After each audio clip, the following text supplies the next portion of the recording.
record. So now we're recording. Get into here. So, we're back. Gone a week. So let's do a little recap.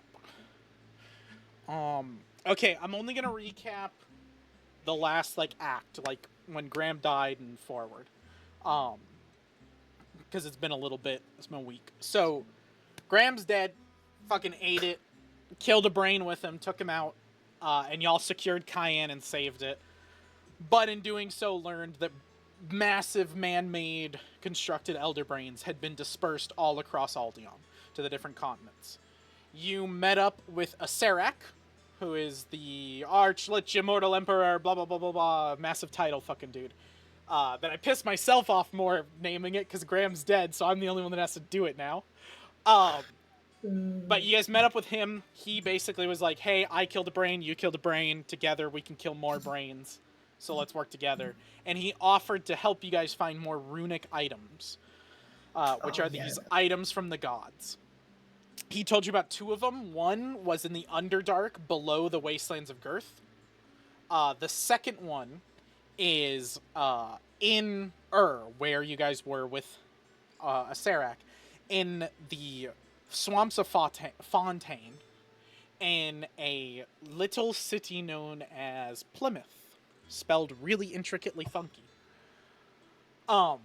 He told you guys to go there, and if you went to Plymouth, he'd give you a big lump sum if you just opened the doors for his army and his people to come in and take it over, because he had not been able to take over that city for a long time, and it kind of become a thorn in his ass. So, he asked y'all to do that. Y'all said, I don't know, and then he dropped 300 gold on the floor, and you said, okay, we're your men. And you guys went and did that. You guys also talk to your gods, each individually. We'll start with the least amount of info with our half-dragon-born, half-orc, cleric, druid mix, who just, apparently he can't figure out which direction he wants to go. He just picks two paths every time. Sidar, what's your full name? It's Sidar Morbash. Yeah, Sidar Morbash, who's played by our wonderful Mac. You talked to your goddess Nokris and issued her for some guidance, some other things, and all you got was a little flicker. Then all I need. Our flesh warp champion, Remus Whispervale, spoke to his deity. Actually, no, you didn't speak to your deity. Both those bitches. You spoke to your deity's rival and sister, Luna. So you are a champion of Lilith, the goddess of shadows, and that's it, just shadows. I don't know why I said and. But shadows. And then you spoke with Luna, who's your actual enemy, your sworn hating you, and sister of Lilith, Luna, who is the goddess of the moon. You spoke with her and issued her to help and join together your two forces so you guys could defeat Mephalius, which Mephalius is this big issue that the gods are going to face eventually. So you asked her and pleaded with her to help you. All you got was a flower that said you could summon her back to accept the deal for your soul, where she said you can be given the ability to go up and kill her champion, and if you did, then your soul would be tied to her as well as Lilith, and you could kind of somewhat unite them. You chose to not do that. She gave you a moon lily in order to coax you into doing it later.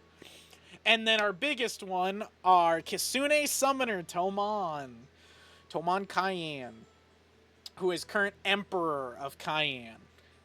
You, let me fix your cam, Colt, because you decide to fucking move yourself all over. You just moved yourself a little bit over, which is fine, but then it was like you were like this on the cam, so I fixed it. So Toman Cayenne, who is now quote unquote emperor of Cayenne after killing his father and taking the throne, you are now are Lythander's chosen, the god of purity and cleanliness, the kind of king god, the god of kings, that sort of thing. You asked him for some guidance, for some help. He doesn't usually answer you, and he did in big this time, giving you visions of all the different runic weapons that you needed to collect, all across Aldeon at different spots. I'm not going to list them all as part of the recap, but y'all have them, y'all know them.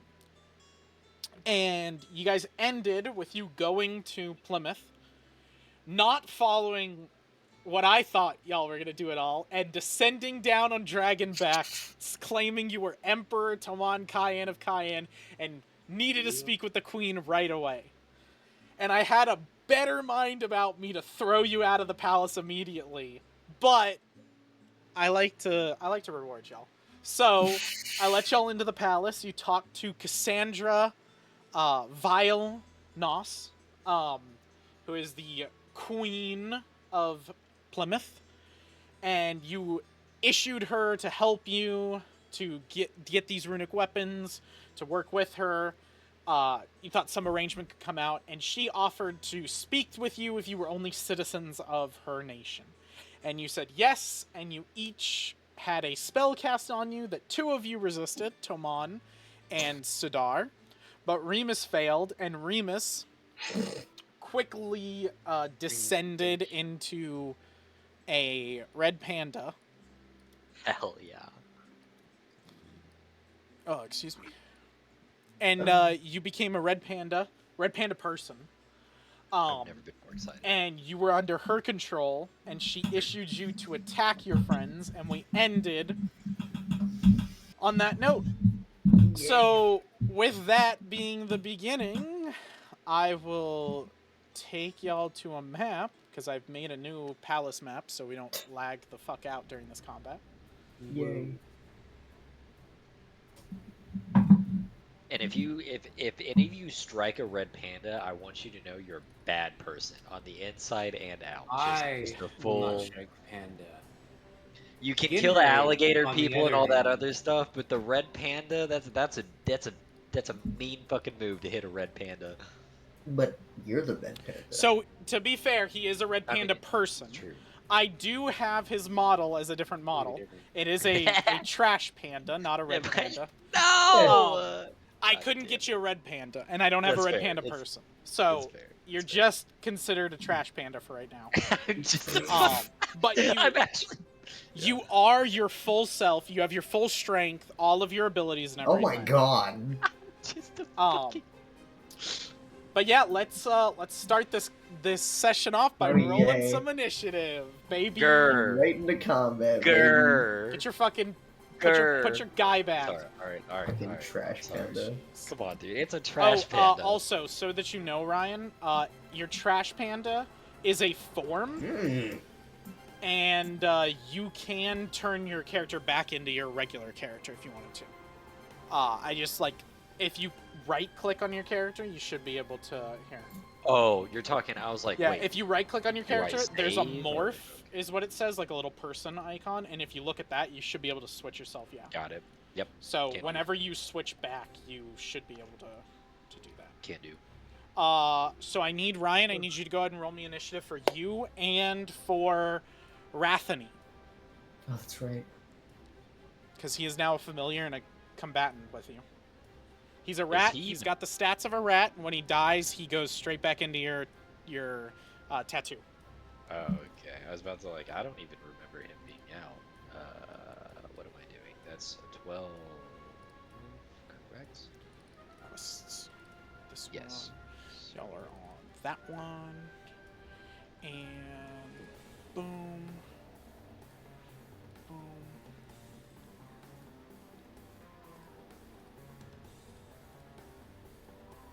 Okay.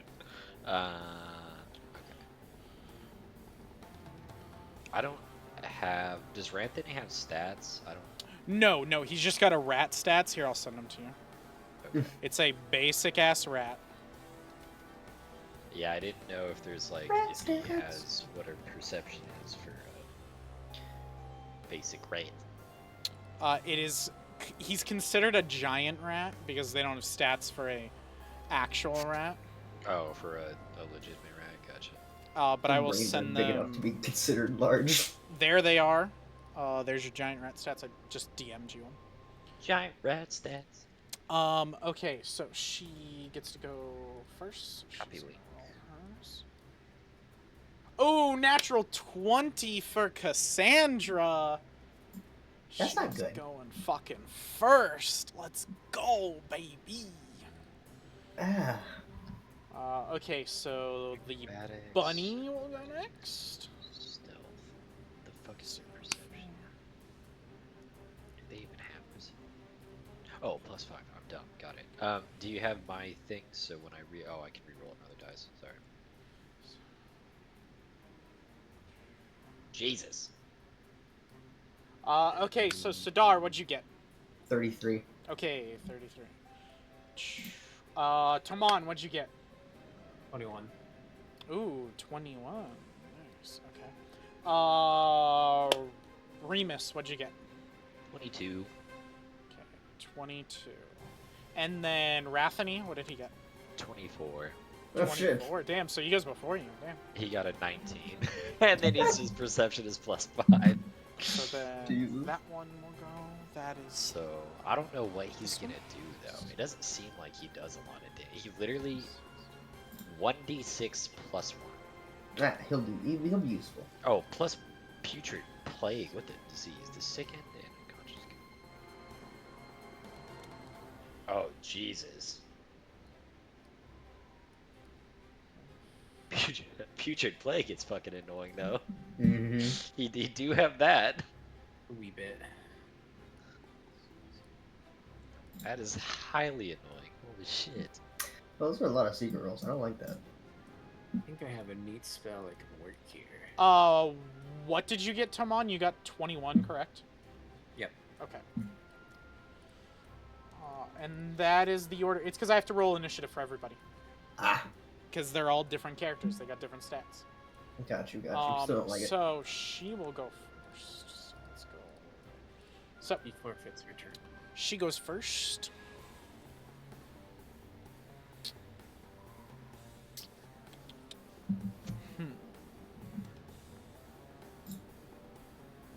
Oh, there's Remus. Yeah, He's Trash got them all. Panda's up, baby. I'm the little guy right next to your box. I'm the little guy right next to your box. Me and him can speak the same language now. It's like Cusco. He's just squeak, squeak, squeaker, squeak, squeak, squeak, It's squeak. good place. It's like when he speaks to Squirrel, he's like squeaker, squeak, squeak, squeaker, squeak, squeak, squeak. And they're like, what the fuck? Yeah. So that's what you're Remus did in between the pocket. Okay, so Cassandra will start off. What does she want to do? She has a bunch of shit.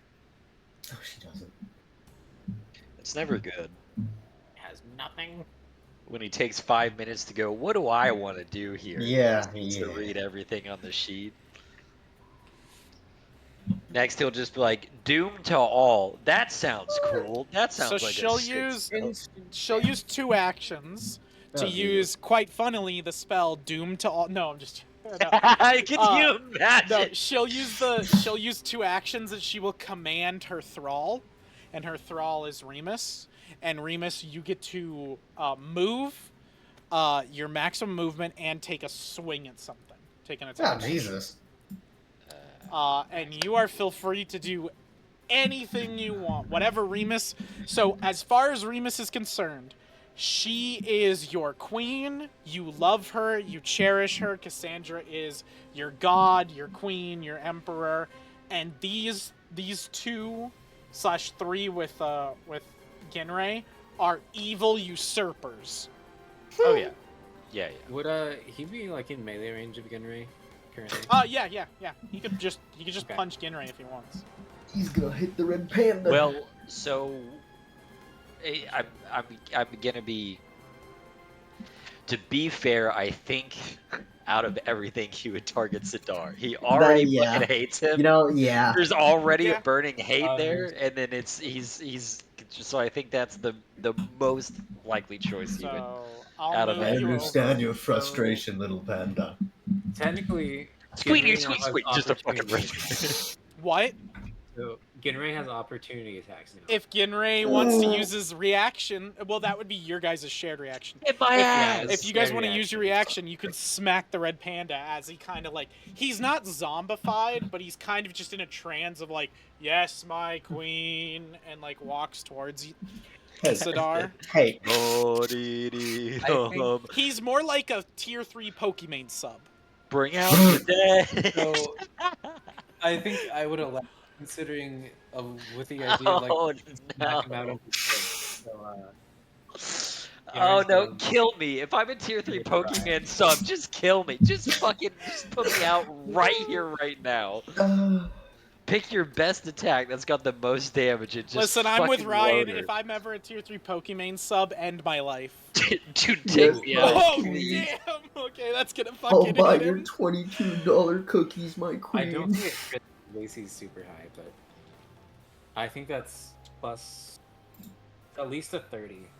Oh, Jesus. It's at least a 30. Yeah, you'd have to get to It's at least a 34 to crit him. So well, so I do have a question. Do I have my shield still equipped? your shield is what you had equipped. So yes. Okay. Like so it hasn't. you're not a red panda like a tiny little red panda. Yeah, you're a no, humanoid that like basically all of your flesh warp stuff has molded into a red panda furry creature. Oh. So you're a furry. You're a furry tier 3 Pokemon sub. So it's even worse. Kill me. You deserve to be hit. Light me up. It's a crit. His persona is called Hip Hops. It hits. For sure. It doesn't crit, but it does hit. Okay. Yeah. I had to make sure. I said you had to get a 34 to crit. He would have to get a 36. 34. Okay. Because the shield is close. Oh, is it not counting the shield? No, so the shield is off. Oh. You have the main AC, and the shield is off because you have to actually have it equipped for it to be that bonus. Okay. So, like, if I unequip the shield, that shield will go away, and it'll just be 24. So that's how they do it. They stack it kind of next to each other. Yes. Okay, I see what you're talking about. Yeah, yeah. Okay, cool. Neat. Oh, you can do it on manipulate actions. I don't know what those are, but... What? Manipulate is a tag actions have. So what action are you trying to do? The trigger for this. You're seeing the trigger, yeah. So manipulate is any action that has that tag on it. So if somebody's doing an action near Ginray, just ask me like, hey, does that have the manipulate tag? Okay. Yeah. Like technically, I think transitioning weapons. Like if Remus had swapped weapons or something, you would have been able to opportunity attack him. Okay, let's roll damage. 2d6 plus 5. 2d6 plus 5. 10 damage. Okay, 10 damage. So, Remus, go ahead and roll me a will save as you take this damage. God damn it. Oh, that's what? Ranthony. Why am I rolling with Ranthony? Because you have him equipped. Like, if you touch him, then you'll highlight him. You're totally fine. Okay. So, you got a 7 total. Yeah, I am gonna... No, hang on. I'm gonna blow it. It's a 19. Okay. Damn. Oh, already he's blowing it. Let's go.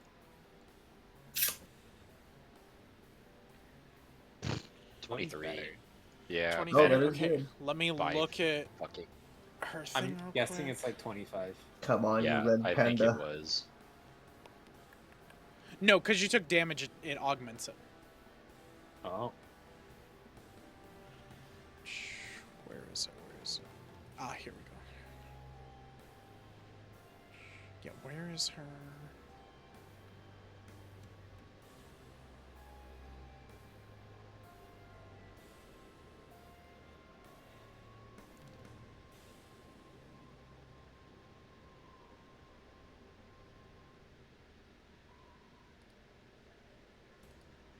Hold on, it's not showing all of her shit on this this site.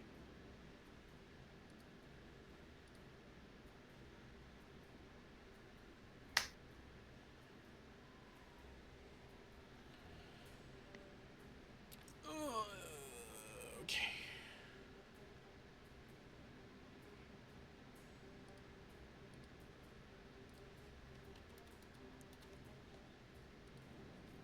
Okay.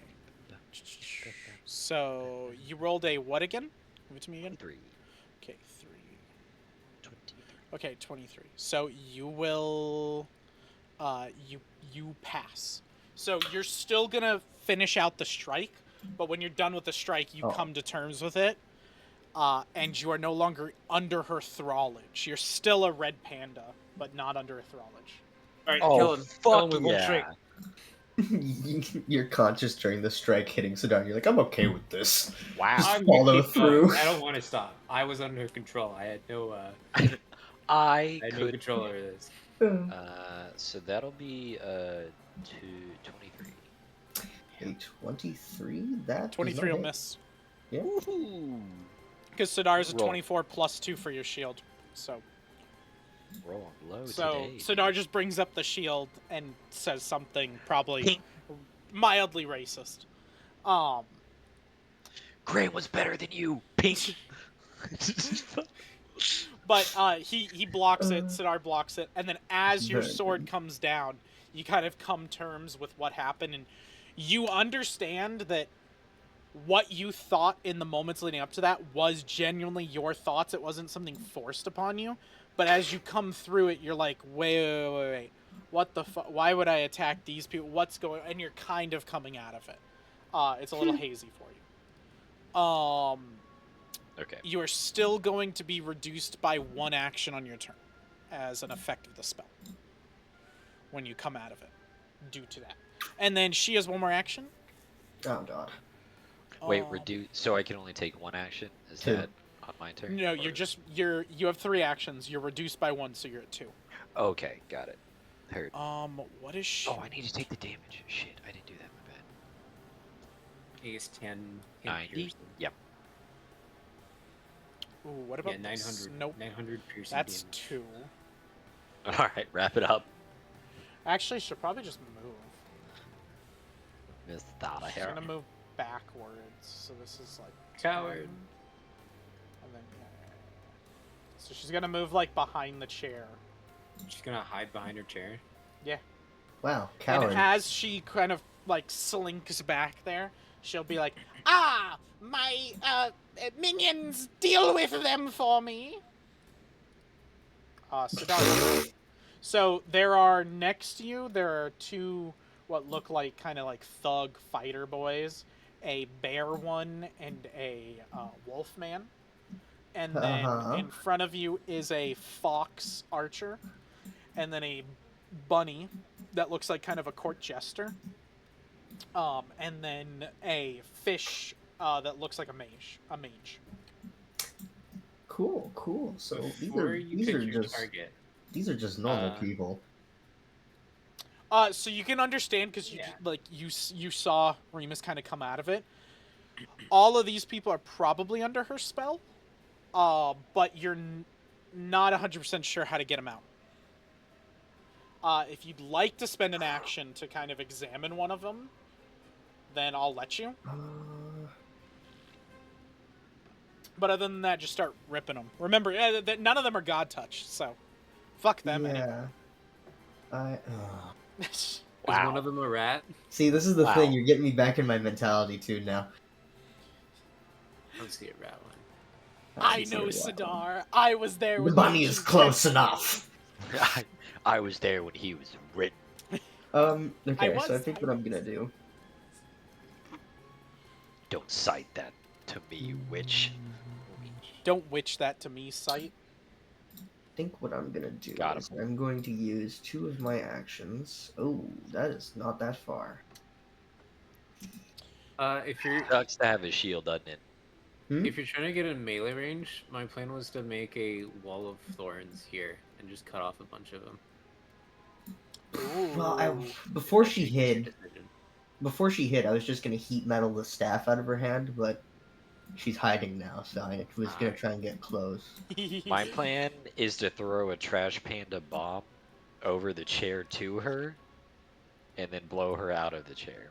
Okay, so then you know See, what? if you had Graham, you could throw Rathany, and then Graham had this really cool spell that he was waiting to use. That was like Explode Thrall or Thrall Sacrifice or something that you could send your Thrall out and they'd literally detonate. Yeah. Yeah. That's so fucked. Like, Rathany has been bound to the ethereal plane. Like, he is technically an immortal rat now. Because he's your familiar. Anytime he reaches 0 hit points, he just goes into your leg or your wrist or wherever you Rathany put has him. seen more lifetimes than fucking more mortals has ever lived. And he's eaten more cheese than a rat could ask for. That's true. Ranthony he's had a good run. He's used some of those lives on cheese. He's just eaten cheese till he explodes and dies. It's okay. He's okay with it. Okay, you know what I'm gonna do? I think I'm just gonna cast Protector Tree around us. Ah, the spell you used last session against Duke Evergreen. So I'll put it kind of in between everybody so I can kind of guard everybody if we don't move. Alright, you said Protector Tree? Mm-hmm. This is a, like, sapling, right? I mean, it was a sapling just for flavor back then, but this is a full tree. Oh, it's an actual tree. Yeah, it's a medium tree suddenly grows in an unoccupied square within range. The tree has an AC of 10 and 10 hit points. Whenever an ally adjacent to the tree is hit by a strike, the tree opposes its branches and takes the damage first. Boom, massive tree. There you go. Yeah. It's just a shield. 10 hit points, 10 AC. Cool. And I'm gonna move closer. I will walk closer. Okay. You think hiding will save you from your fate? He just mutters. All of her minions in unison go, "You will not touch our queen." Rathany, it's his turn. What's the little rat boy want to do? Man, alright, hang on. So you can command him. You can give him commands. Because you were under the illusion, I wasn't going to let you, and I was going to let him basically nibble at your toes to try to free you. But since you're freed now, he can do whatever you want him to do.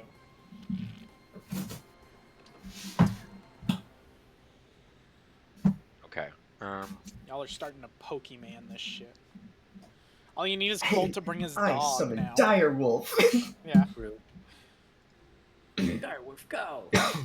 Use tackle. So he can climb 10 feet and he goes 30. Cool. He's gonna climb to right up there. Alright, keep the marker there. And I'll have him fly. Okay, right there. So he's there. And then he's gonna took my thing away. Yeah, you're fine. And then I basically he's gonna run around to get why can't God damn it. He probably can't make it there in this turn, but he's trying to get like there. He's trying to get like right behind. Alright, so that was one action for his movement. How much movement does he have? He's got 30. Okay, so he can do another action of movement to move another 30. Okay, so he could go probably right get there. Yeah, he could probably get, I would say, right here because of the turns. And then he can go 30 more if you want him to. So he can definitely get here in one turn. But that's it. That's all his actions. Okay, that'll be good. Okay. Let's go. Oh, Jesus. Oh, jeez. She's not prepared for the sneak attack of Ranthony, dude, coming out from the backfield. This is when Ryan's like, what you didn't know, Q, was in between sessions, I taught Rathany 1 level in Rogue. His stealth is plus, it's a pretty solid, it's like +5, like by itself or something. Yeah, no, rats are really good at that. So Remus, you're up now. He's a little trash panda. Here, I'll change it to your regular panda icon, baby. one, so you have the actual like movement, but you are still panda formed. Right. Inventory. How far can I throw shit's bombs? I forget. Where are you? Oh, shit's bombs. That's a homebrew item. Show is. So shit's bombs. So you can throw it. Ranged attack. Yeah, is that? I guess it's considered a. Oh, did I never fucking put a maximum range on that? Holy shit. I don't. Infinite. I didn't. So let me look up real quick. A quick. Oh, it's infinite easy range. thing. 20 feet, 20-foot range. On it. I'll add that.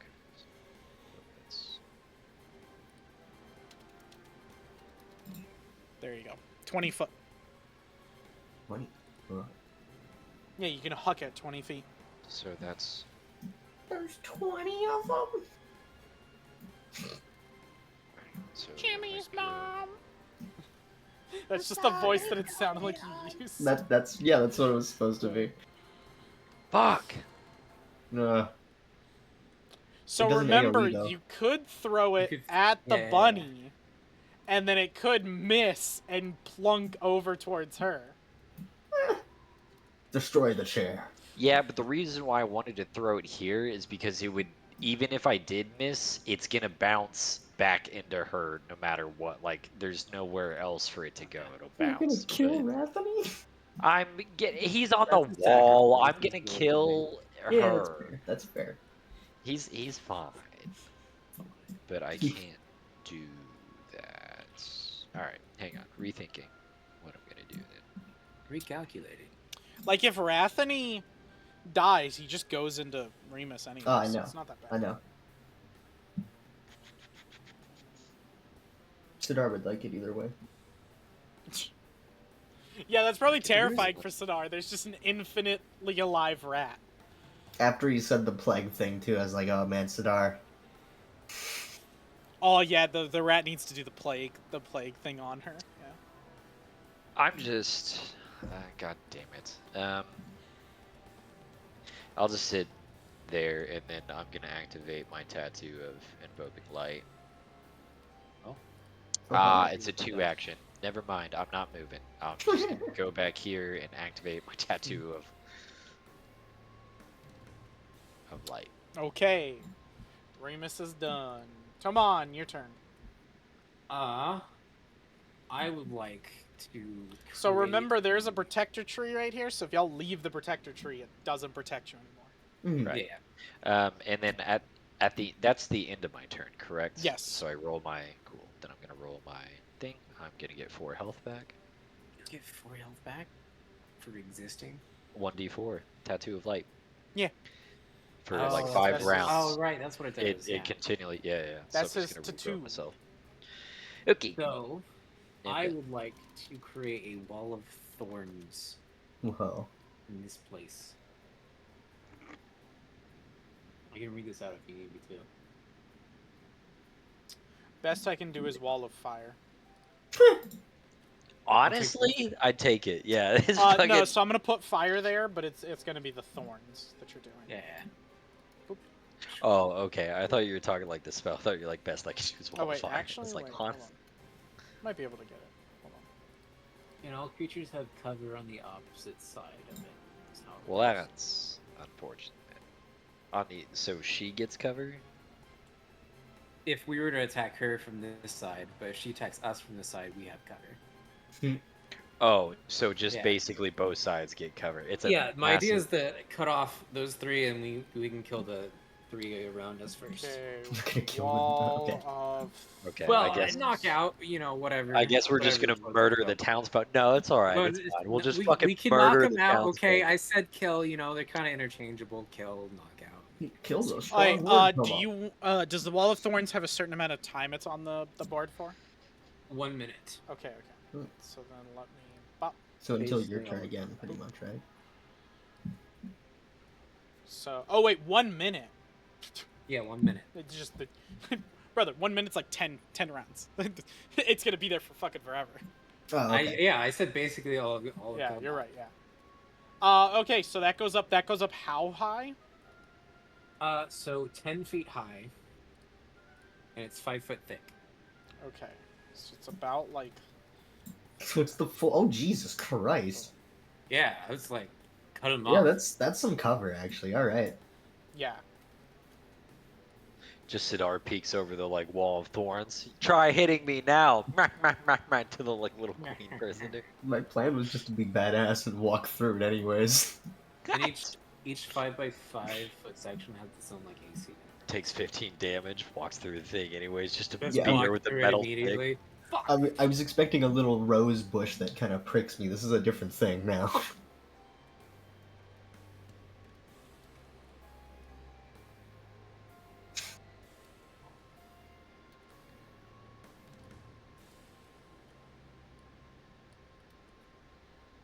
Okay, there we go.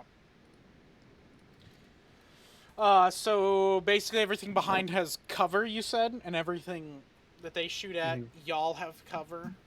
If I try to go through it, they take damage. I honestly think. Yeah.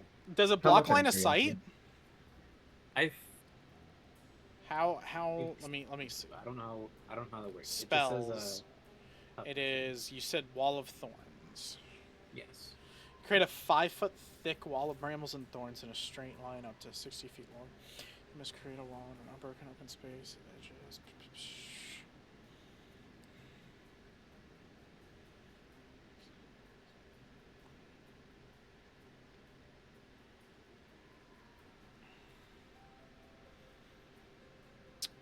Probably dependent on whatever the cover rules are. I don't know what they are.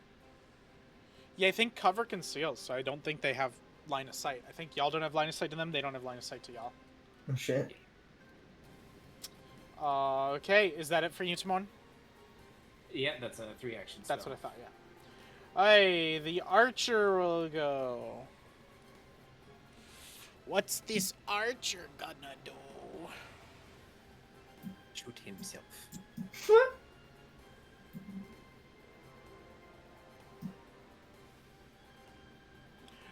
Okay.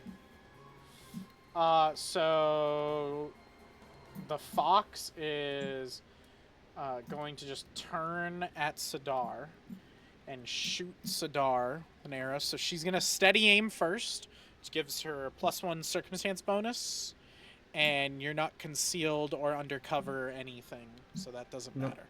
And then she's gonna shoot you. You can try. Wow. Oh, that's a 13. So I think that critically he just fails. fucking pinks the arrow. So her drawstring snaps. As she brings the arrow back, it just like boom and like flies everywhere. She can take 1d4 minus 2 damage. Oh shit. So she'll take 2 damage. Little small like as it shatters, and then if she wants her bow back, she's gonna have to re-string it, which will be a full turn. Rabbit's here. Rabbit has no line of sight. Oh, Rabbit has spells. Don't worry. Yep. But he doesn't know where to cast them. Yeah, he's confused. Ah, Lance. that's a good one.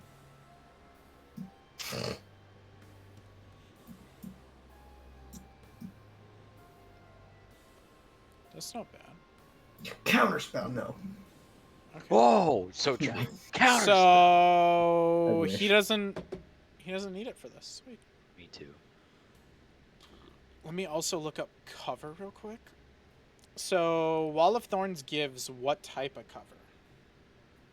This is covering. Just says cover. That's great. That's great. It doesn't mean full cover. If it doesn't say half cover, I would imagine it means full cover.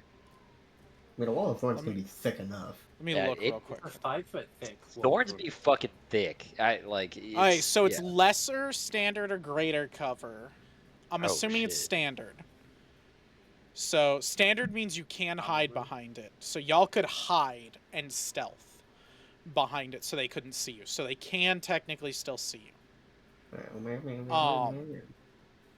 But you get a +2 to your AC. Oh, okay. I'll take it.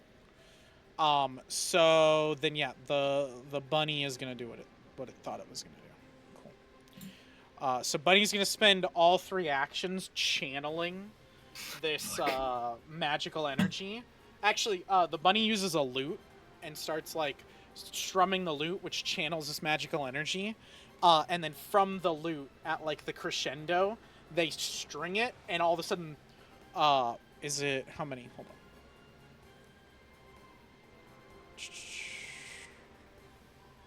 So it's okay. 4 magical bursts fly out. No. Sorry, no. Because okay. What is happening? I don't know. So confused. it's +2, then it can do more. Okay. I'm terrified. Hold on. So then it can cast it. Okay, it can cast it at third. Remus is seeing 4 balls of light, and then wait, no, and they just suck back into the rabbit. Just like, what is happening? 1, and then +1 for that, and then +1, 2, 3. So it's 5 balls of magical energy shoot out, and are going to hit Sidar because you're the closest one. Jesus. No roll. It's magic missile. Oh, 1, 2, man. 3, 4, 5. It's magic missile, dude. I can't. So that is 16 + 5, 21 points of damage. All right. No resistances. This is force damage. Yeah. Okay. Wait, how much damage did you say? Sorry. 21. 21. 21. Okay. And that is Rabbit Bard done. Then the bear fighter. Oh, bear boy. Bear. So he's just gonna bring out his big old bastard sword. And he's gonna walk up to Ginray, who's the closest. So that's 1 action to walk. And then I can't believe it. Ginray, he's gonna bring the sword down on Ginray. You'll pay for your sins, bear. That is a 23 on to Ginray. Okay. That's not a manipulate action, is it? No. This is a... No, this is a stab action. I don't know if attacks that count as manipulate. Let me look. Probably the one that took over Ryan.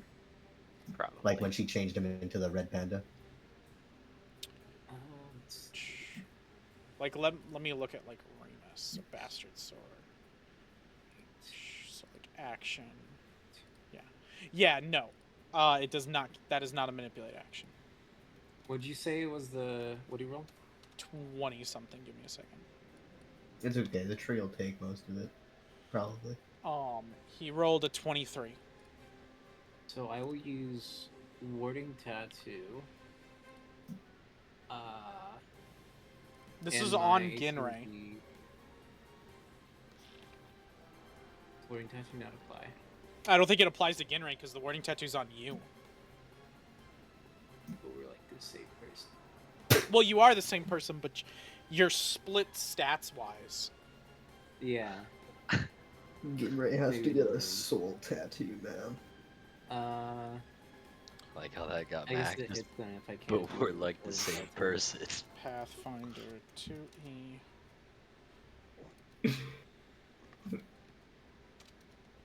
His Ginray's AC is 22. Oh shit. Here, hold on.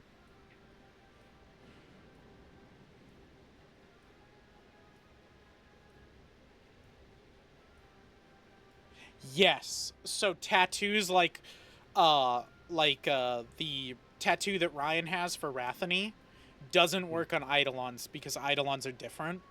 So your warding tattoo would not work, from my understanding of looking this up. It hits them. Okay. So he's gonna do his damage. That is 9 points of damage to you. Oh. Tree has 1 life then. Sorry, hold on. Nope, not 9 points of damage. I rolled the wrong You damage. bitch. Because he's two-handing it. Actually, it's 6 points of damage because he rolled shit. Sick. So there you go. Tree has 4 hit points. You said Okay. the tree has 4 hit points? Yeah, so the tree took all of the like. Yeah, all of so the like damage. he comes up to slam on that, the tree's branches stick out and block and take his sword hits. So the tree takes all the damage. That's the whole point of Guardian Tree. It is. He is then going to slam down on you again. With a minus penalty this time? Yes. That is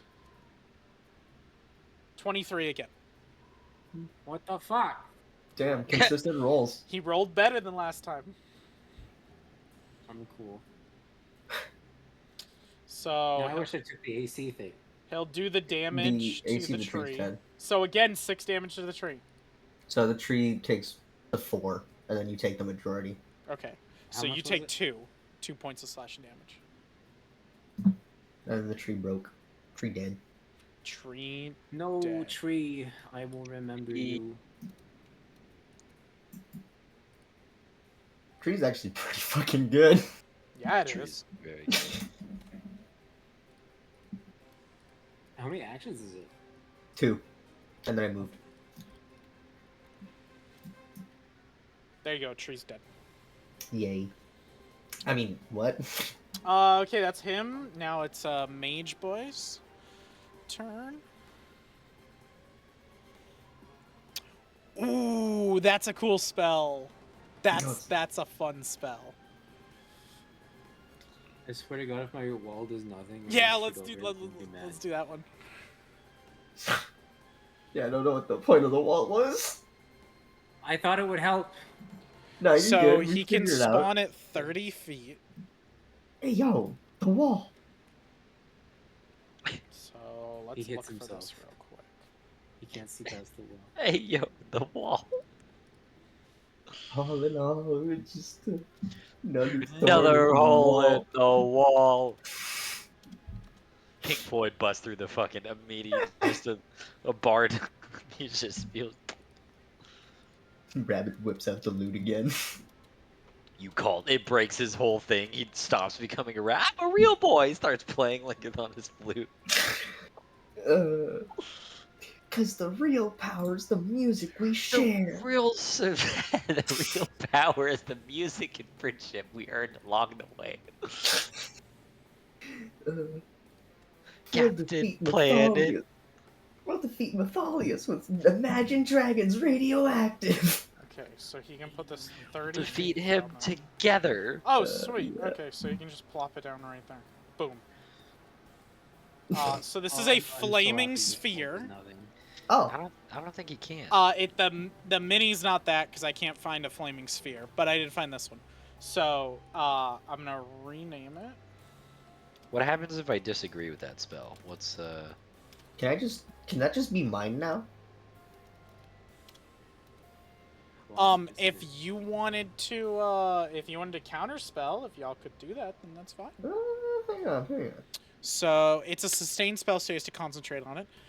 He plops it down. It deals 3d6 fire damage to each creature in a square in which it appears, with a basic reflex save. So it's gonna drop it then in the square with Sidar. So Sidar, go ahead and make me a reflex save. Give me a sec. Because I don't think fire does much to me. No, you might be resistance, but he doesn't know that. That is true. So go ahead, give me the reflex save real quick, and I'll look for your resistance. Reflex. You have no resistances to fire. Goddamn. got him? Really? Yeah. Do I not at all? No, you have no resistances. But there's That's things bullshit. that say I can control his character. flame, another That's thing too. bullshit. Yeah, you can Like, control his whole flame, but you personality. don't have like a basic fire resistance thing.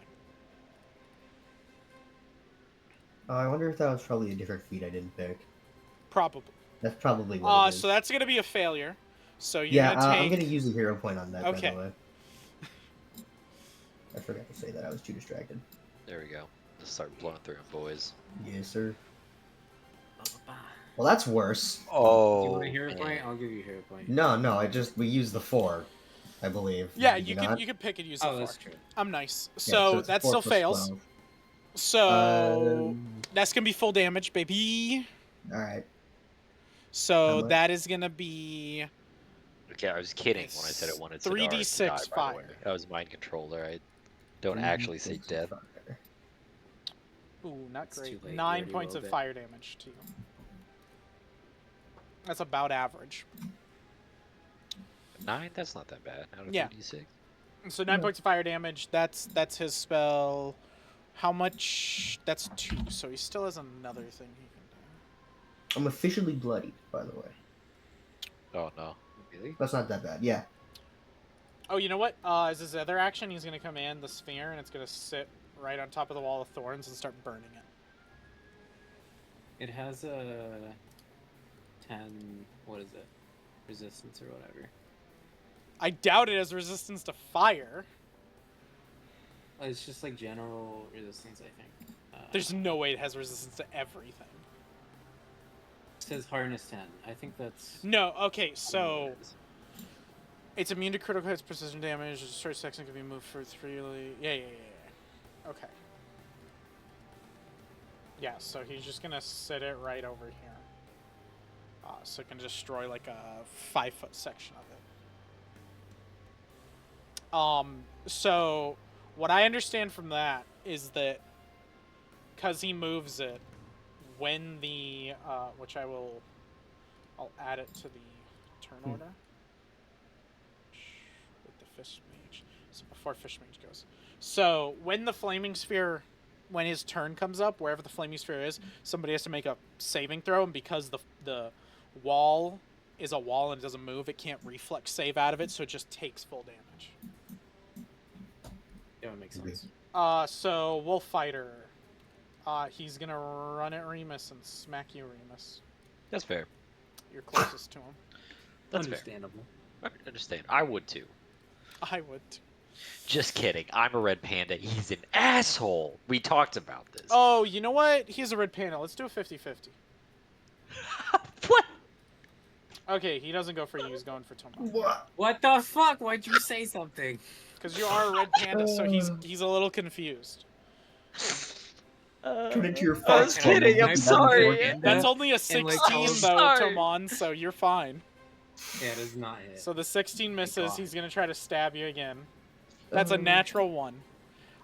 If Tomon wants to get a reaction attack as part of that, because it's a natural 1, you feel free. Otherwise, I can do something with him.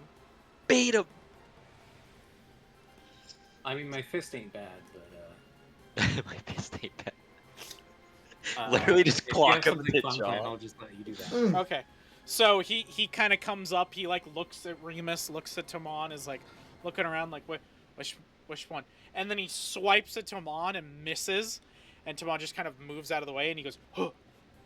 And he swipes again, and Tomon just stands in the same spot that he was, and the guy misses, and he goes, and he just looks real befuddled. He's just gonna skip his next turn. He's confused. You fucking bamboozled him. Okay, Cassandra's turn. She's Fuck up. you, She's Cassandra. How many 8th level slots does she have? Excuse me? Yeah, exactly. 8th level? Yeah. 8th level slots. Also, question. Can we tie 2 shit bombs together with rope and then just throw it over the fucking thorn hedge and hope for the best? So, you point, can just tie do that. 2 of them together if you want to. I will say they will be way more combustible. Because the idea. And then you can throw it. We can work out how to do that, but that's going to be a few actions. Okay, how many spell slots does she have? Could you imagine just fucking Sudar and Remus? Yeah, just piling like 4 of them and just tying them with rope. Throw them over the wall. They ain't fucking. Just start a fire on that side and just smoke them out. Just you hear a big ass blast. Like look over the wall of thorns. There's just nothing in the room. Just the fucking back of it has been blown out. Like it's just gone. I like that plan. Like you think we got her? Also, I want to say the wall of thorns should bounce the shit bomb, so it should bounce back on the wall. Okay, so she's gonna use her. Oh my god. So she's true. gonna use 1 action and cast a spell, and the wall of thorns will just disappear. Oh. What the fuck? My god. But it was working so well. And then she's going to... so I should say, she doesn't cast the spell. You guys can't really see her very well, but she takes out the staff and slams it down on the ground, and a pulse comes out from it. The wall of thorns just disappears. That's cheating. It is cheating. You know what? Yeah, she can decide. Then Then she's going to... then she's going to cast a big spell with her other 2 actions. And we're just going to... Is 4 actions. Oh my god, she summons more? Jesus. Okay, this is horrible. Alright, guys, we gotta bum rush her, I guess. So she has summoned a bunch of versions of herself. Oh, Yeah, that's she lame. anti-etheled. Wow. And that's Wow, her favorite action. fucking thing, By the isn't way, it? that was only 3 actions. She That's your cast a spell with 1 action. That was 2 actions. that's your favorite Sidar, your turn. Counterspell with isn't it? 1 It's your action. That's bullshit. Oh, but It's not she's counterspell. You'll see what it is. she's no longer behind She is not. the chair She is then, one right? of the Okay. 5. Also, does the thing that's right next to Flaming Spear take damage because she popped in its spot? It has to be within 5 feet, so we'll check. son of a bitch. This changes my whole Yeah, so fucking... she's farther than 5 feet, so she's fine. Okay.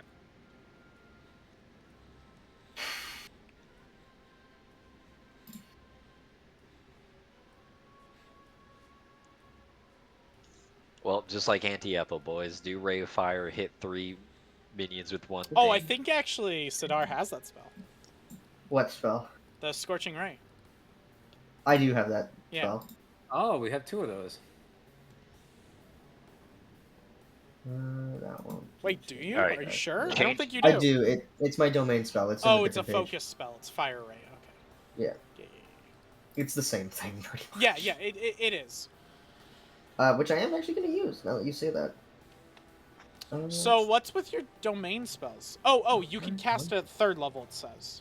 So you cast at 3rd level, so you cast it with 2... Oh no, you increase the damage twice.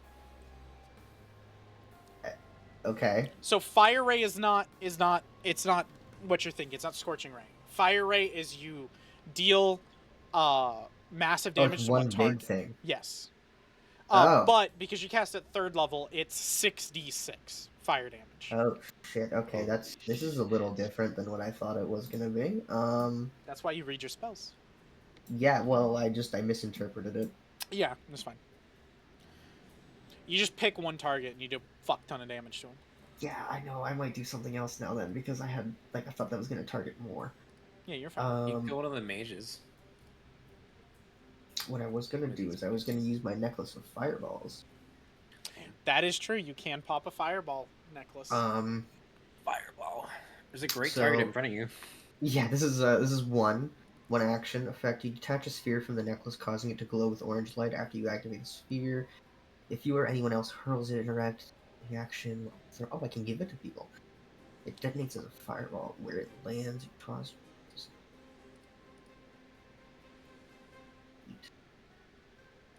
Okay.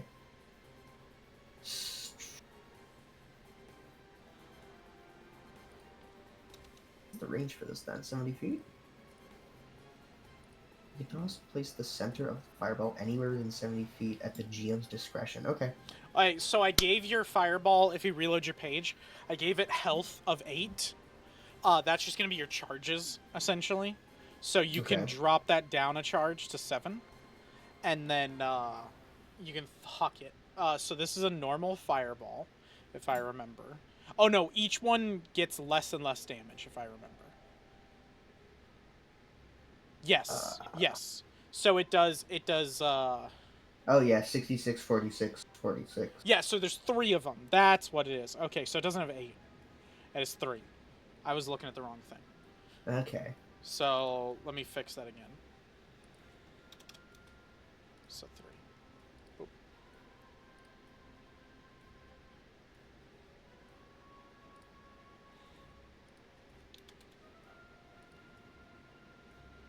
So that should have fixed it now.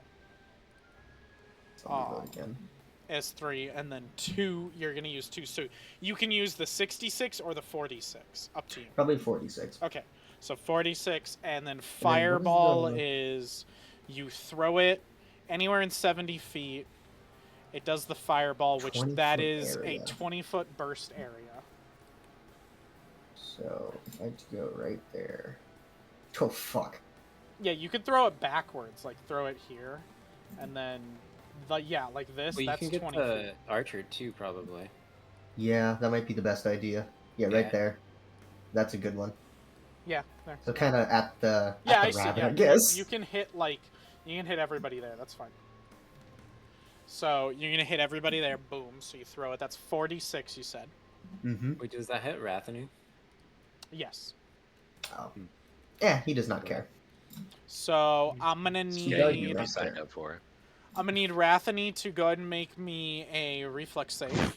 What is the saving throw on it? Let me see. Rathany's gonna be fighting It's for his just a life. normal fireball, so it's basic reflex, is what it says. But it doesn't give me. Each has a different basic reflex Do you have a spell save, DC? and includes a combination of spears. Okay. Oh, DC of 21. Okay. So Yeah, Rathany, go ahead and give me a reflex save. Fails. Okay, Rathany's gonna be fucking 14. dead. Probably. Yep. How much health does Rathany have?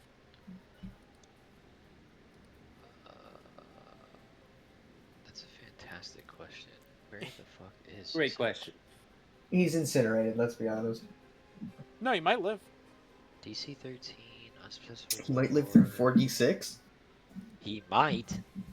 Yeah. HP is 8. No, he's not living. Yeah, no, he could real easily live through that. Yeah, okay, alright. It's only 4d6. If you roll below average, he'll live. Okay, So, then I'm gonna start with fish, and then go this one, this one, this one, and then this one. do your thing. So, boom. Just give us a pass or fail.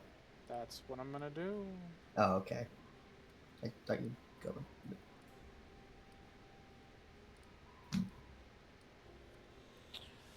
Okay, so it's a 21. Yep. Everyone passes except for this one. Yay. This one fails. So go ahead and roll 46, and everybody will take it. Or everybody's take half except for this one. I'll take the most.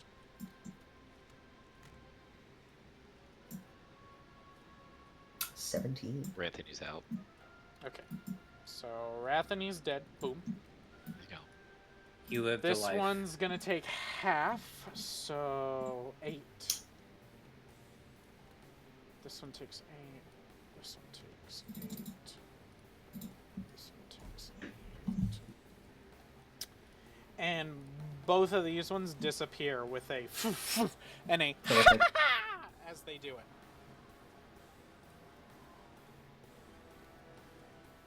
Cowering behind your squad. All 3 of them say, "Why, yes, I have a powerful artifact I must keep out of prying adventurer hands." And yet we were willing to cooperate with you in the beginning. You are filth and below me, simpleton. Such wandered power. See, Suitor, this is what you sound like. Extremely cool. Extremely fucking badass and cool. I know. I'm always like that. I know. I wish I could separate into 6 pieces. Oh my god. I wish I could take a chill pill, but I just can't. I've got the goddess of fire and volcanoes. Can't do it. My blood boiling. You're close enough, Ryan. Okay. You don't have to move. Fuck him up. Alright. The panda smacks him back and he's just even more confused. Is he... He's not flat-footed, is he? No, he's just, like, dumbstruck. Ryan would have to get on the other side of him to flat-foot him. That'll be a 34. Oof. That might crit. He crits anyway. Yeah, that's gonna fucking crit, like, big time. Okay. I want this to be known. I am doing non-lethal in case it gets... Good. Oh, so non-lethal is a thing you have to say before you roll. I'll give you this one, and you have to take a minus penalty because your weapon does not have the non-lethal tag. So because of that, you'd go down by 5, so you go to 29, which would still crit. You'd still be fine. But just so you know, from now on, I'm pretty sure it's -5. I will look it up real quick. But go ahead and roll your roll. Either way, you crit him. Like, his AC sucks. That'll be 23.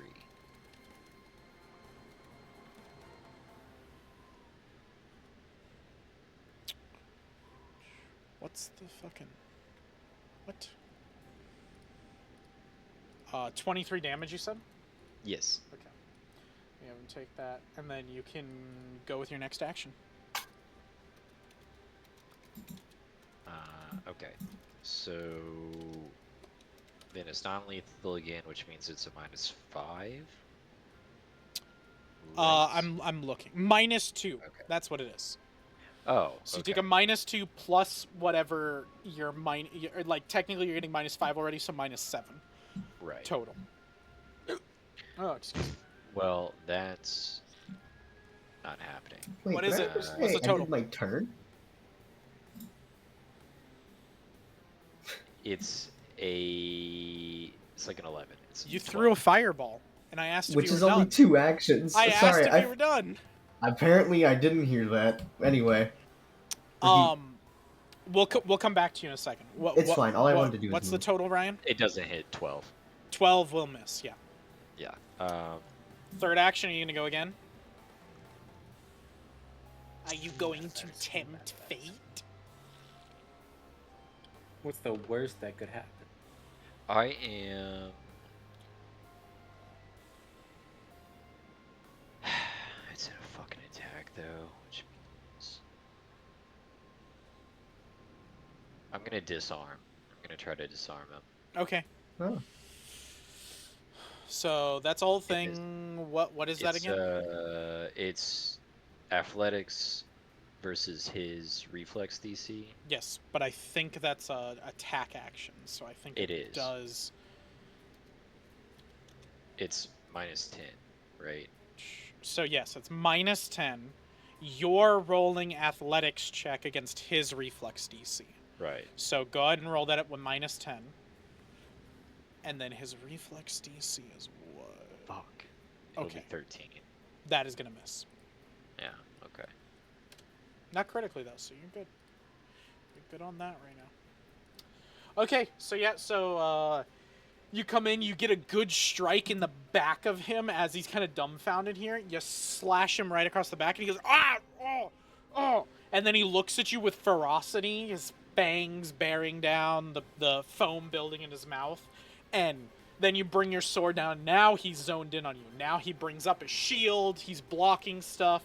You try to disarm him, and he's zoned in on you now. Oh, and I'm gonna roll my heal. Sorry. Yep. Quick. Oh no, sorry, Sidar. What did you want to do? I wanted to move at the end. I forgot, so I'm just Okay. gonna move over here. I got 25, so right in her face. Gotcha. Boop boop. Tamon, you're up. Tamon's like, fuck. I was gonna fireball her. Sorry. Well, I still might. You totally can. Are you gonna do your thunder Scorching sphere? ray. I don't have fireball. No, do your thunder sphere, the thing that fucking kills all my bosses. I don't have that anymore. I know you got rid of it. That's a lower level spell. Oh. We don't use that shit anymore. Do you have He to doesn't. trade spells? Garbo. We don't do that. Just some static electricity. He shoots out. Oh his yeah, that's a finger level now. 1 spell, and you don't have it anymore. Damn, yeah. Yeah. Oh yeah, because you're like a warlock from 5e. Yeah. Mm-hmm. Yeah, that's cool. I like that. Okay, so you're gonna scorching ray. Yeah. Yeah, we'll just scorching ray and turret each of her. Oh yeah, each of the properties. last 3. Okay. We'll start with the left one. This is a plus 15 roll because I have that plus 3 from the Okay. Homebrew item.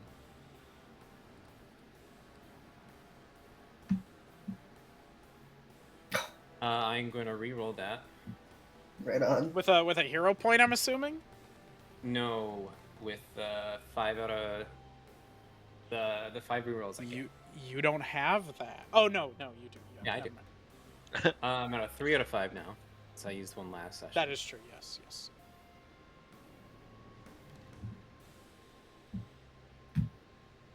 Oh my god. Not better. Hero point now. Okay, I'll just use another one. So now we're 2 out of 5. Use them all, Toman. Use them all. There you you go. Okay, 17 plus what did I say? 15. 15. Yeah. Yeah, that's 32. 32. So That's that a will big hit her. number. That will not crit. Great. Okay, we'll hit that first one. Your So numbers for are the getting middle one. higher, but the bosses are too. I know. That'll be 28. All right, 28 to hit this one. The middle one, yep. Okay. That will hit. That will not crit. Right And on. then final one.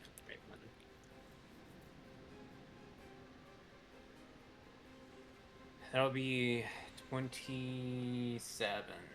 Right on. Alright, that hits. That doesn't crit.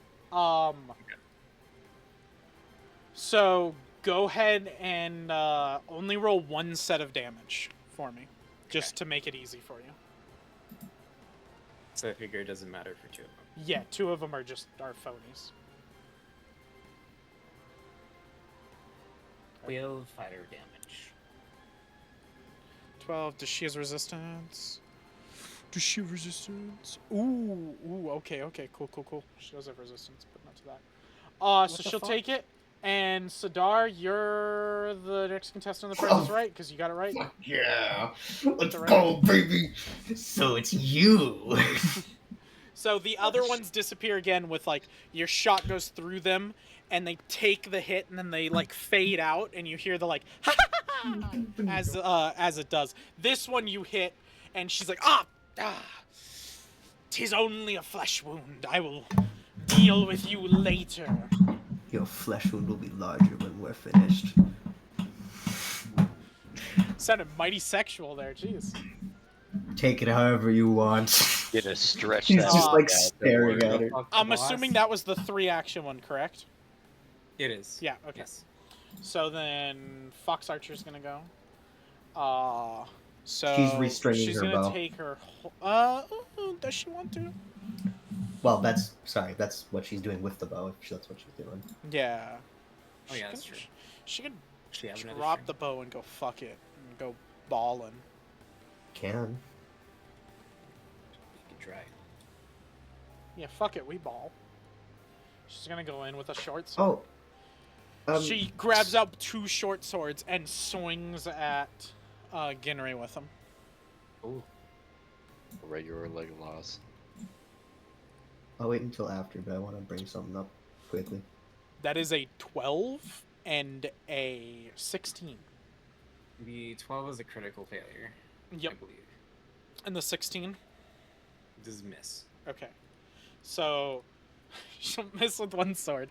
The other one will go flying off in the distance. She's stuck with one sword now. 1 action left. Now, let's have her make a will test. It's been a bad day for her. Bad day. Everything has sucked for her. She did not do well on her will test.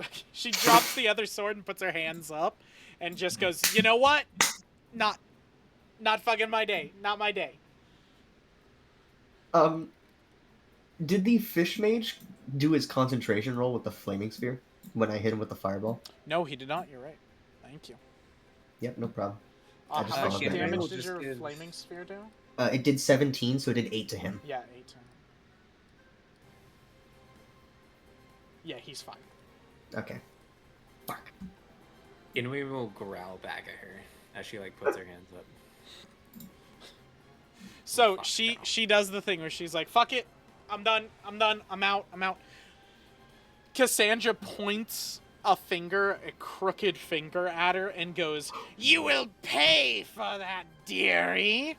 And she starts withering and dying in real time.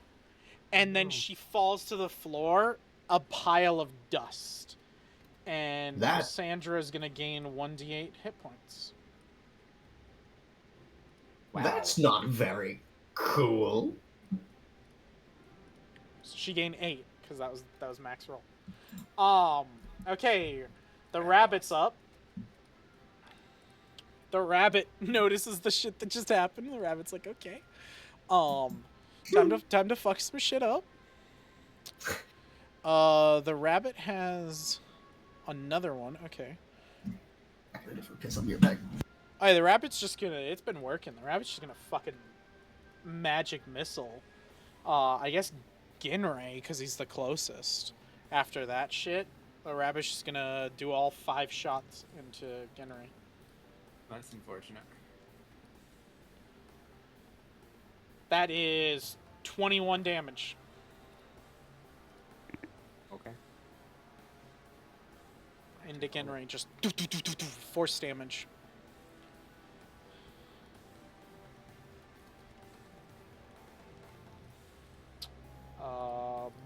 Bear's turn. Okay. Bear is gonna look at the little creature below. How bad is Ginray looking? We are fine. Okay, then he's just gonna keep going on fucking Ginray.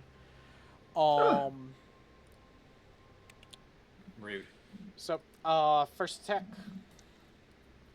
Second attack. And that is the bear. Third attack. Okay, so first attack is a 21. Misses. Second attack is a 19. That also misses. And then third attack is a 14. That also misses. Okay. So he's just swinging, Ginray's jumping back and forth, bouncing around. The fucking boy he is. Boy. Flaming Sphere, nobody takes damage. Then the Fish Mage. Fish Mage!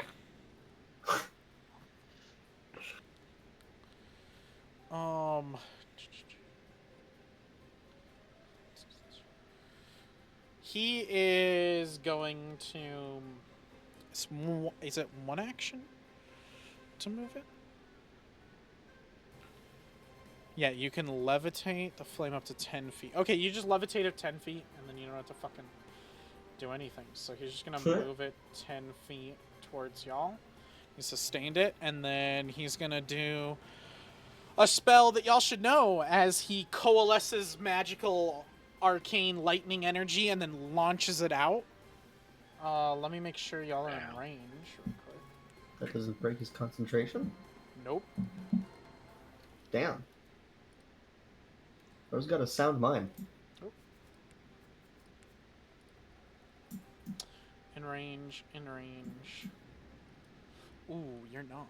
So he is gonna have to... Yeah, okay. So he's just gonna move. He's gonna move up to there. And then he's got all you guys in range. So he's gonna target... Ginray, Toman, and Remus with all three of these. Oh, Jesus. And then I need each of you to make a reflex save.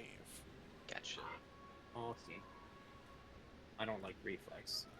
Is it... Can I use Ginray's reflex? You use Ginray's, but you also use your own because he's targeting you too. Ooh. Huh. Okay.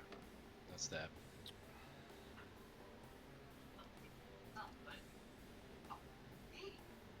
Well. Ooh. Okay. It is.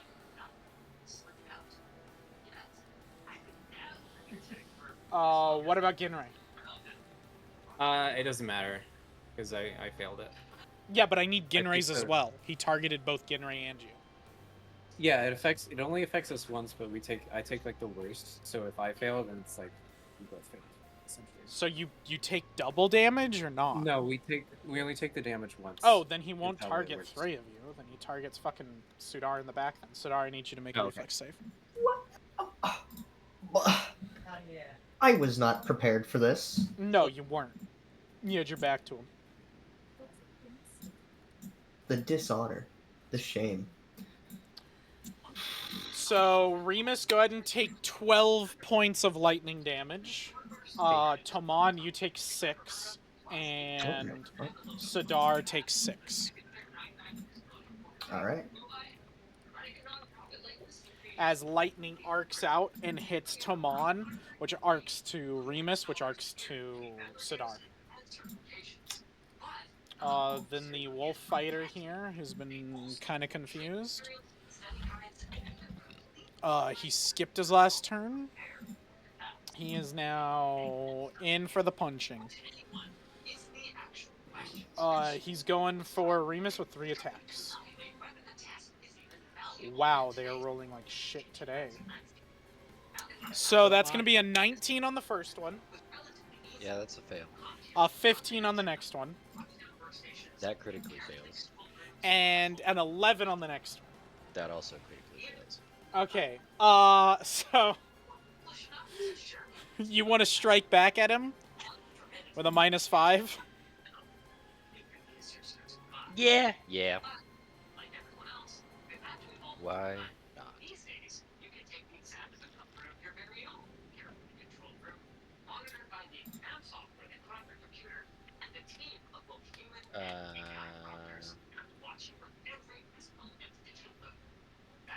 So I can't remember how this goes. I attacked twice on my last Don't turn. worry about it. So It's just a the, -5 modifier on this. You're good. It's just add together so whatever your normal stuff is -5. okay, so then it would be 23. Okay, so that will hit him. Go ahead and do damage as if you crit him. Whew. Because he fucked up that critically bad. failed twice. 21. Okay, so he comes out, he swings at you, you bring up the shield and block it. You then use that to flip his sword out of his hand. He then is like, whoa, what's happening? You punch him right in the chest, which brings him back, and then you bring the sword down and fucking cleave him in two. Damn. As he dies, his body turns to dust like the other one. Did you not do non-lethal on that one? Even if he did, it wouldn't have mattered. Yeah, I don't really? think these things are alive anymore. Damn. They've been part of the spell for too long. Yeah. Cassandra's turn. Time for her to, as they say No, in the it's not. gig, Forfeit. fuck shit up. She can try. Forfeits her turn. You know what? She wants her spell slots back. So one of does her that mean? actions is she is going to morph and form into this awful, disgusting, undead-looking, ghoulish hag. You said undead, you say. That Yeah, she turns undead, into. eh? Yes, it is somewhat undead. And she is going to, with that, she gets her 8th level spell slots back. And she's going to use 2 actions to cast again. Boom. Boom. Ah, the bit. Are you fucking kidding me? Got rid of that. God, I hate you and this fucking spell, dude. This is your favorite fucking thing right now. I used the last fight because it was fun. This one was just thematic because it's a hag. Sidar, your turn. And she teleports, and as she does, Sidar, she looks at you as she transforms, and she goes, "See you later, darling." And then she I'm gonna disappears. rip out her throat. I fucking hate You have another fireball? You know what? Do you have another fireball?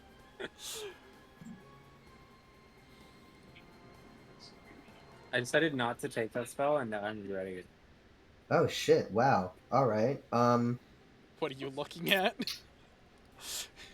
Sidar is gonna do a 30-foot emanation heal spell from his heal staff. So he's just gonna expend his whole turn and heal everybody. Genius. That's a great So idea. hold on, real quick. Yes. So that is like casting the spell heal, correct? It is. It's the first level spell heal, but I use all 3 of my actions to do a disperse positive energy and a 30-foot But you emanation. disperse positive energy. Yes. That's the point of healing. So how much healing do you do? It's not a lot. It's 1d8. I don't think the staff heightens it or anything either. So Yes, it does. It does? Okay, so then it's just 2d8 then. The staff will heighten it up to... the staff's a level 3, so it'll heighten it up to level 3, so it'll add 2 more. Oh, okay. Also, So by the 3d8 way, then? so you do 1d8, but you also get, if you're healing living creatures, you increase the hit points restored by 8. So you do a maximum of 8 plus 1d8, and then you're going to do it twice more, so it's 8 plus 3d8 damage. Or sorry, not damage, heals to everybody else. Okay. So 3d8 plus 8, that's Yes. what you just said to me. Yeah. Because you're doing the full one. Yes. And then this one hits all of them, so all of her things dissipate. Fuck yeah. So that's 19 plus 8 That is 27. 27. Yeah. So 27 points of healing damage to you guys, and then she takes the 19. Fuck Wait, Yeah, dude. you take 27 points of healing damage? Well, sorry, No, positive healing, Okay. whatever. Like, and then you Oh, notice fuck as you yeah. pulse this out, all of her versions disappear as they take damage and do the cackle. And then she is standing whoops. right there, and she Ah. looks in utter pain. Like her entire body is wounded by this. You can definitely tell she is considered undead. All I wanted to do was just make eye contact after that. Yeah, that's fine. Just give her the mean mode. Intimidate the fuck out of her, yeah. Oh, yeah. Hey, Remus, you're up. Oh, yeah. Do it, buddy. You all healed, right? You all healed by Yeah, I 27. healed. I'm almost at full. Fuck yeah. I went from bloodied to 51. Yeah. That shit was wild. That's a great. That's a really good heal. It was so good. That's mass healing word. Like, it's insane. Actually, that's Yeah. mass cure wounds. Pretty much. Yeah, like it's insane. Okay, so you walk over there, one action, then your next two are Yeah. gonna be to stab her. Yep. Okay, Which will be a 30. that'll hit.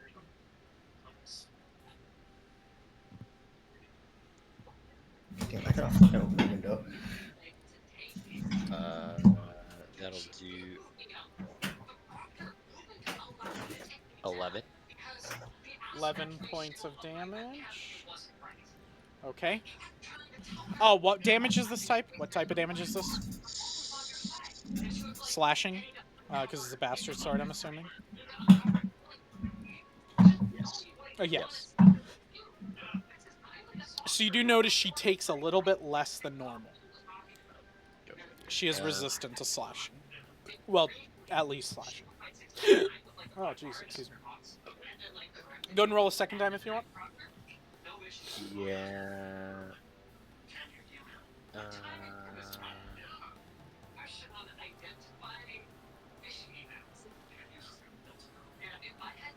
It's my second attack. Okay. Then I'm gonna do a shield bash. Fuck. You no. 12. 12 is going to be a critical failure. You critically fail, so she's gonna do something back to you. She'll use her other 8th level slot. Why I'm not? so sorry, Ryan. Go ahead and roll me a will saving throw, Mr. Ryan boy. Okay. Back to Trash Panda. If you feel I have a hero point for you, 28. you don't need it. Ooh. 28 will pass. So, as she points at you, she goes, "You are my subject. You will be commanded by me." And you feel this wave of energy pulse over you, like before, but you hold fast, stand strong.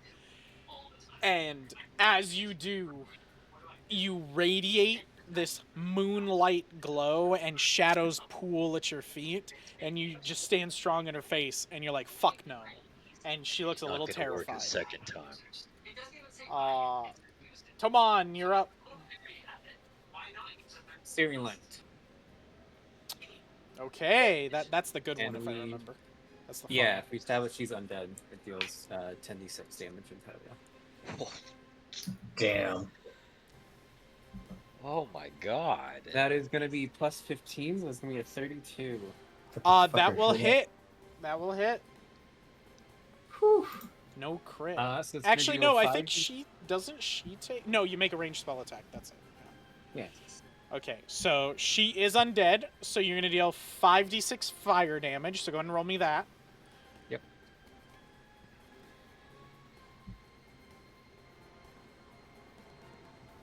So she takes the 19.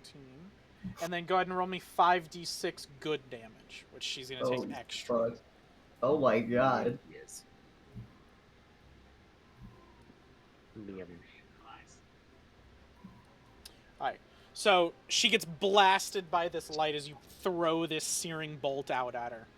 And as she's looking at Remus, you hit her right in the back, and you see a massive crater right in her back shoulder area that just forms and digs into the skin, burning away. She yelps in pain and turns around and is like, "Ah! You fools! You'll kill us all, you fools!" Yo, they were me. die. And then Ginray's gonna move up. Okay. Oh, actually. Ginray will move up so he can flank her. I should have done that first. Rabbit's gonna go.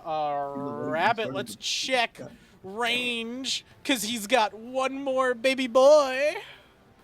What's the range on that? 120 feet? Let's fucking go. No, it's not magic missile again. Oh, yeah, it is. It's his last spell slot, but he's gonna fucking use it. Can't believe you done this. Yeah, let's do it. Let's do it in a Tomon. Wow. I was really expecting it. That is 11. Sorry, hold on. 11 plus 5. 16 points of damage. Okay. I'm gonna use the warding tattoo, which gives me resistance to damage. Does it give you resistance to force damage? It just says resistance. Oh, okay. So it does give you resistance for everything. Yeah. How much did you say again? 16. 14. Let me make sure on that real quick. The warding tattoo.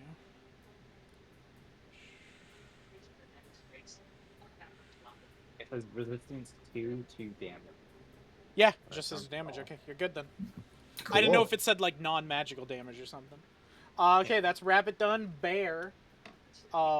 Bear is going to move towards you, Tomon. Oh, of course. And he's going to strike twice. Ooh, that's a natural 20, baby! So the first one is 21. Does that hit you? Right. Yeah. So that one will hit, and then the next one is a critical hit. Because it is a 30, which I'm pretty sure is a crit on its own, but if not, then it gets upgraded to a crit. Yeah. So then for this one, he's going to do this much damage. So he does 10 damage with the first one, 10 slashing damage. Second one is 15. Sorry, no, 13. Right? No, 14, my bad. Did I say 10 on the first one? You did. Add plus 2 damage. So 12 and 13? Yeah, 12 and 13. Sorry, 12 and 14. Jeez. Fuck. The math, bad Just today. Constantly upping it, huh? I know. Just 12 and 30 damage, actually. I Sorry. looked at It's the like wrong... somewhere between 1 and 100 I damage. looked at his fists, that's why. That was the problem. No. Flaming Sphere's gonna go, so that can move 10 feet. Oh no.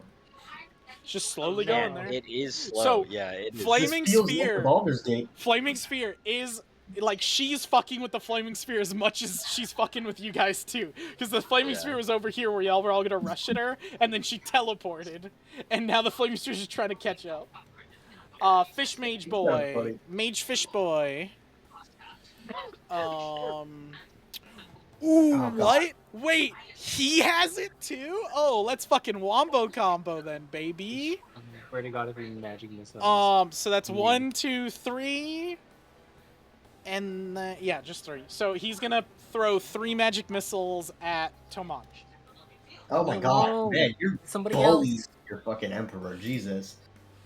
He had his arc. His time for death is now. Just because I look cooler than you. That is hard. 13 points of damage to you. Tomon. Oh my god, how are you looking, dude? He died a hero. I do. That's over halfway out. Sadar, you're good. Your turn. My turn? Yeah. Wait, what? Fish Mage used all 3 of his actions to cast magic missile. Yeah, but I normally go after the hag. How come she's not in the turn order? No, you go before the hag. Oh, No, you're right. I She isn't. don't. The hag goes first, because she always fuck I with me. swear you always went. No, she fucked with my plan. The hag goes first. The hag always goes No, first. the hag did go. That's a natural 20. Yeah, that's. I'm a fair player. I let you have your moments if you give me a bone. I appreciate it. That's why I let Graham die. Yeah, And as much as that sounds like a diss, it's not. You loved it, so it's okay. Hey, what's this? No, it's spell? okay. He wanted to die. What's this spell? Oh, fuck that. Yeah. Oh my god, I regret this. She's gonna spend two actions, and she's gonna cast a spell you guys haven't seen before. I need Sidar to make me a will save. Ah, you bitch. I get to make an opportunity attack on her. That is totally fine. Is that a manipulate?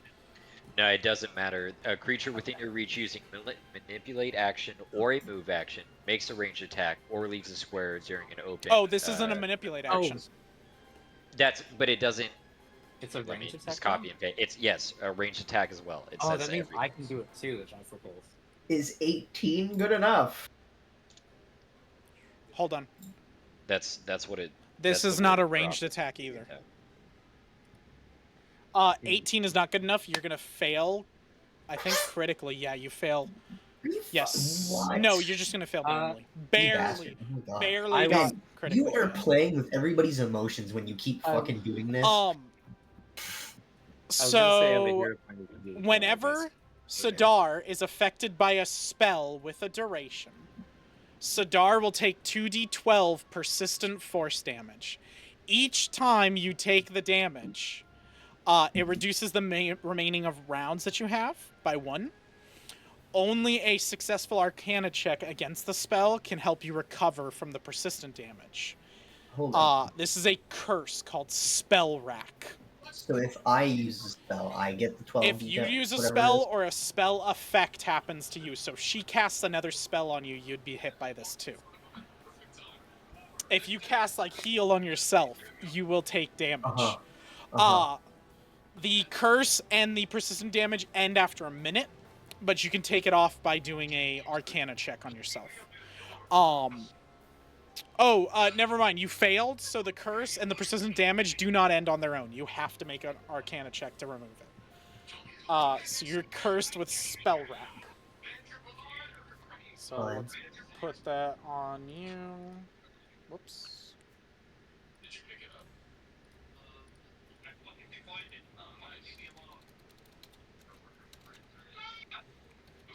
Spell rack. Boop.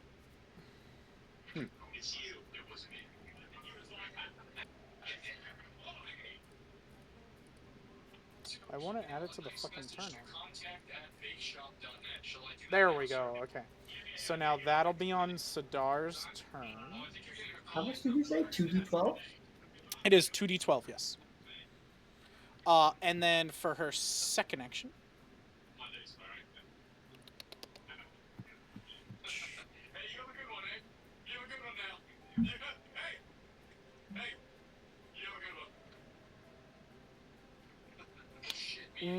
Ooh, she can do that one. That's a good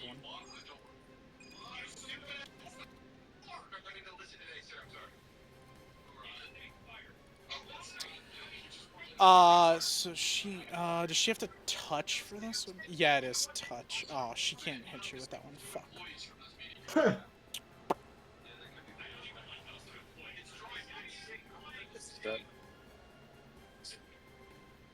What does she want to do then? I guess she'll probably just melee attack Ginray in front of her. So this is an attack, so you can do it on this. Okay. This would be a 19 on Ginray. That misses. Okay. So she misses, and then both Ginray and Remus can both attack her with opportunity attacks if you guys want to. But Remus, remember you have one reaction. So if you wanted to do your liberating step, you can't do that and opportunity attack on the same turn. Right. Yeah. This is a melee attack, right? Yes. I don't think I can then. So, at least mine says manipulate. No. This has a manipulate. You're good. It's manipulate. They get the reaction on their turn, though, right? Yeah. But because it's not their turn, when their turn comes up, they'd still get it back. Yeah. I'd get it back. He's saying I can't liberating step anybody and do not. Yeah. After this, I understand with you, but Ryan, Taman what's your total? Just do it. 30. Okay, 30. Taman, what'd you get? I rerolled. Hold on. Fucker. Alright, I missed. What'd you get? Let's see. 5 plus 12. Or no, 5 plus 13. Yeah, so that's a failure. You're 18. fine. 10 points of damage to her, Ryan? 14 total 14. slashing. 14.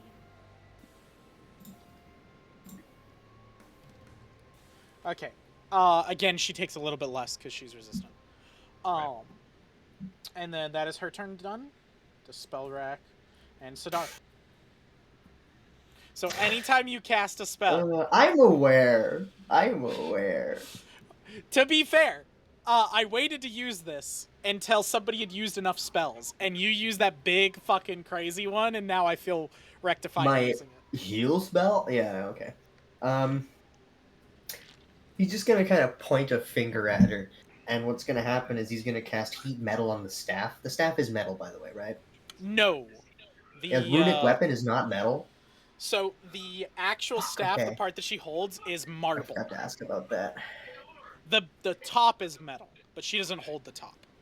So you basically heat the metal where if she smacked somebody with the staff, it'd do extra damage. Yeah, that's not gonna work then. Less than ideal.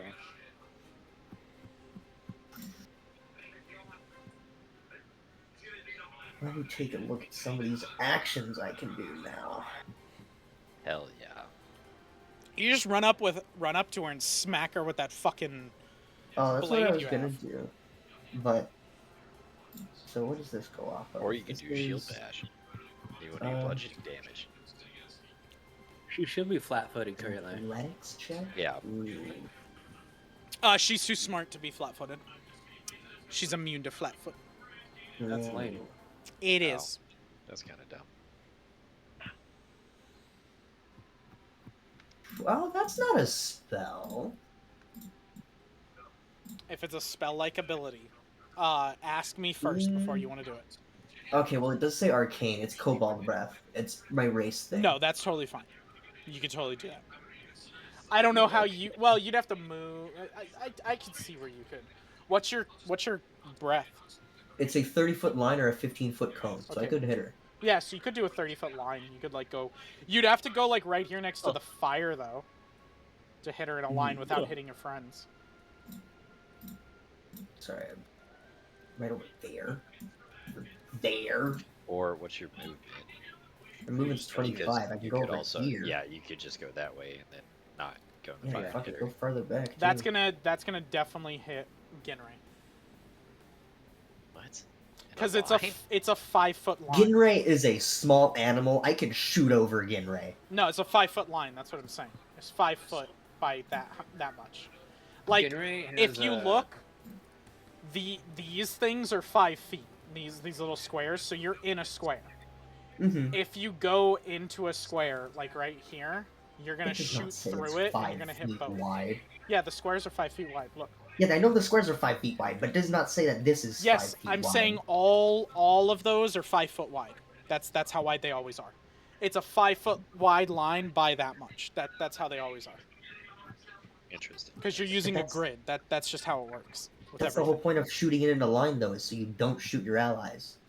Yeah, that's what I'm saying. You'd have to go onto the one side that I was saying. You'd have to go over here to shoot it. Fuck you. You really want me just to trigger that goddamn curse? No, you don't have to trigger the curse. Like, no, I don't have to. You want me to. If this thing hits you, that doesn't count as a curse triggering you. I never said that either. Then I don't know what you're saying. Like, you just move over here. Oh, is your cobalt breath... I said you want me to. Is your cobalt breath like 3... Is it 3 actions? No, it's not. It's 1. Yeah, so you should be able to move here and then shoot. I know. But fuck you. I'm not going to do your suggestion. I'm just going to go and fucking sock her in the face now. Okay. Totally chill. Got him. There we're going to go. This is now a fist fight. Go over here.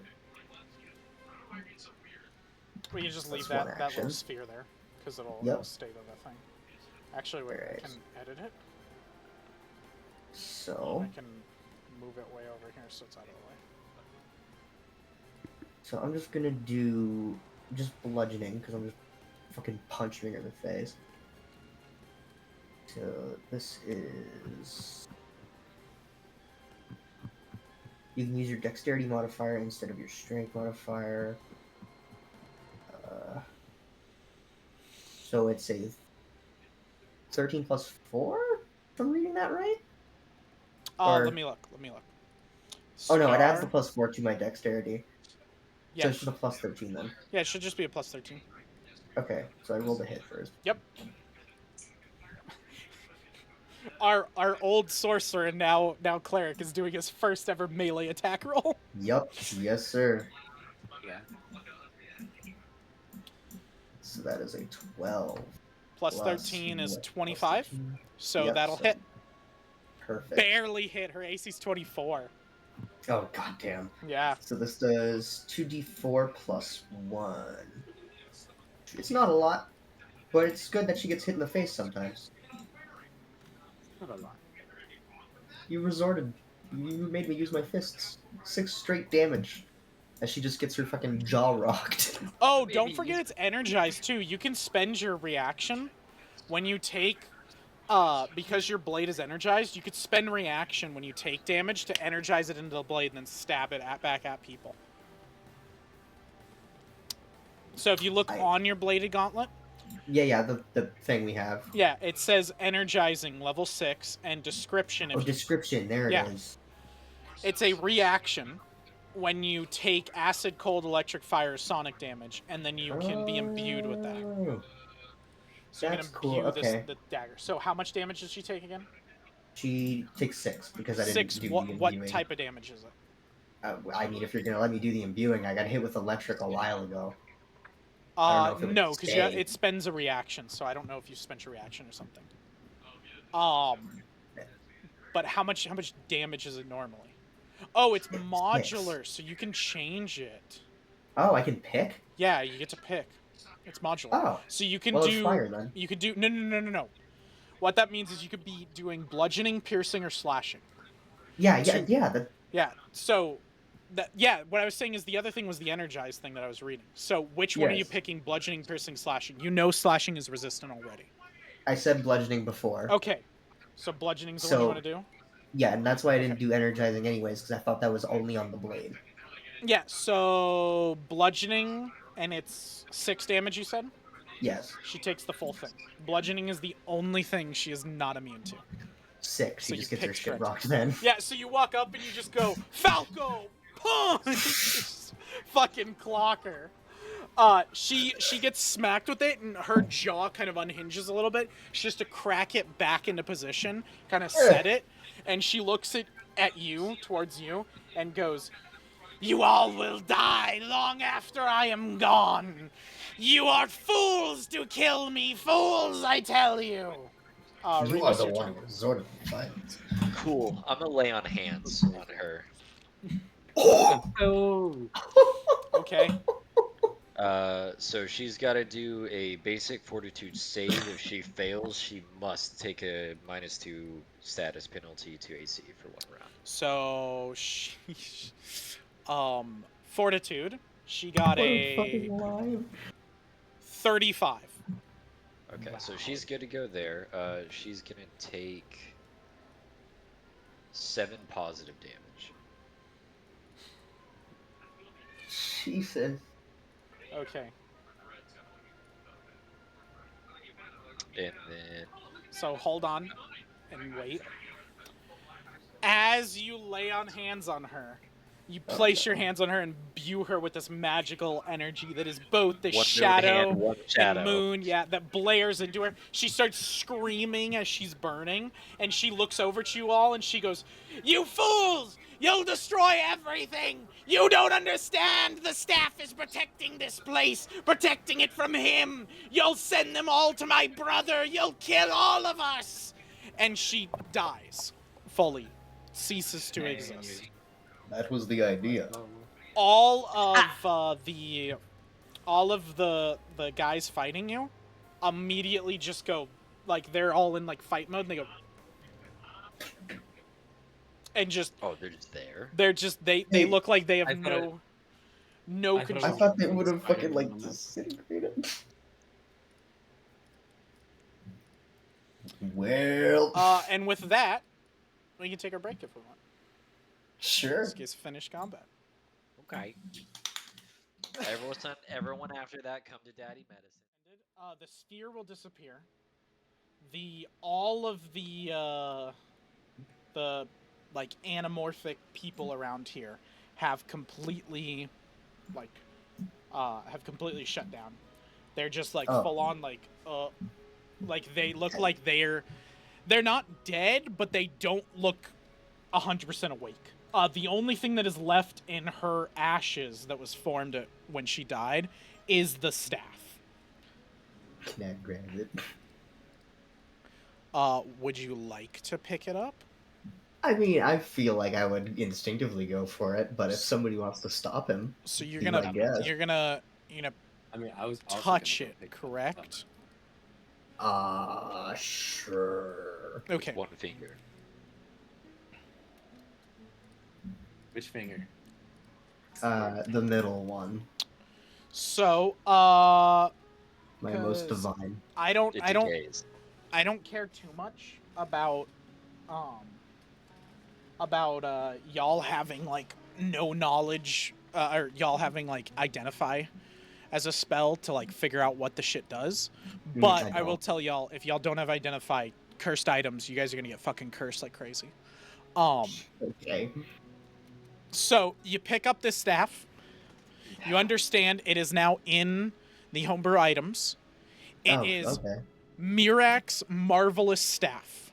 Mirak is the god. Let me get correct, but I'm pretty sure he's like god of arcane and mages. Yeah, Mirak the mage is his full name. He's lawful neutral, goddess, fucking god of magic.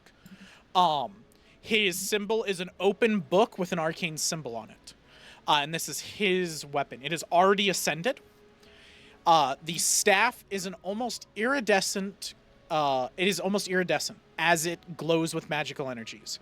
You can see that the main staff is made out of marble and has gold inlay in it.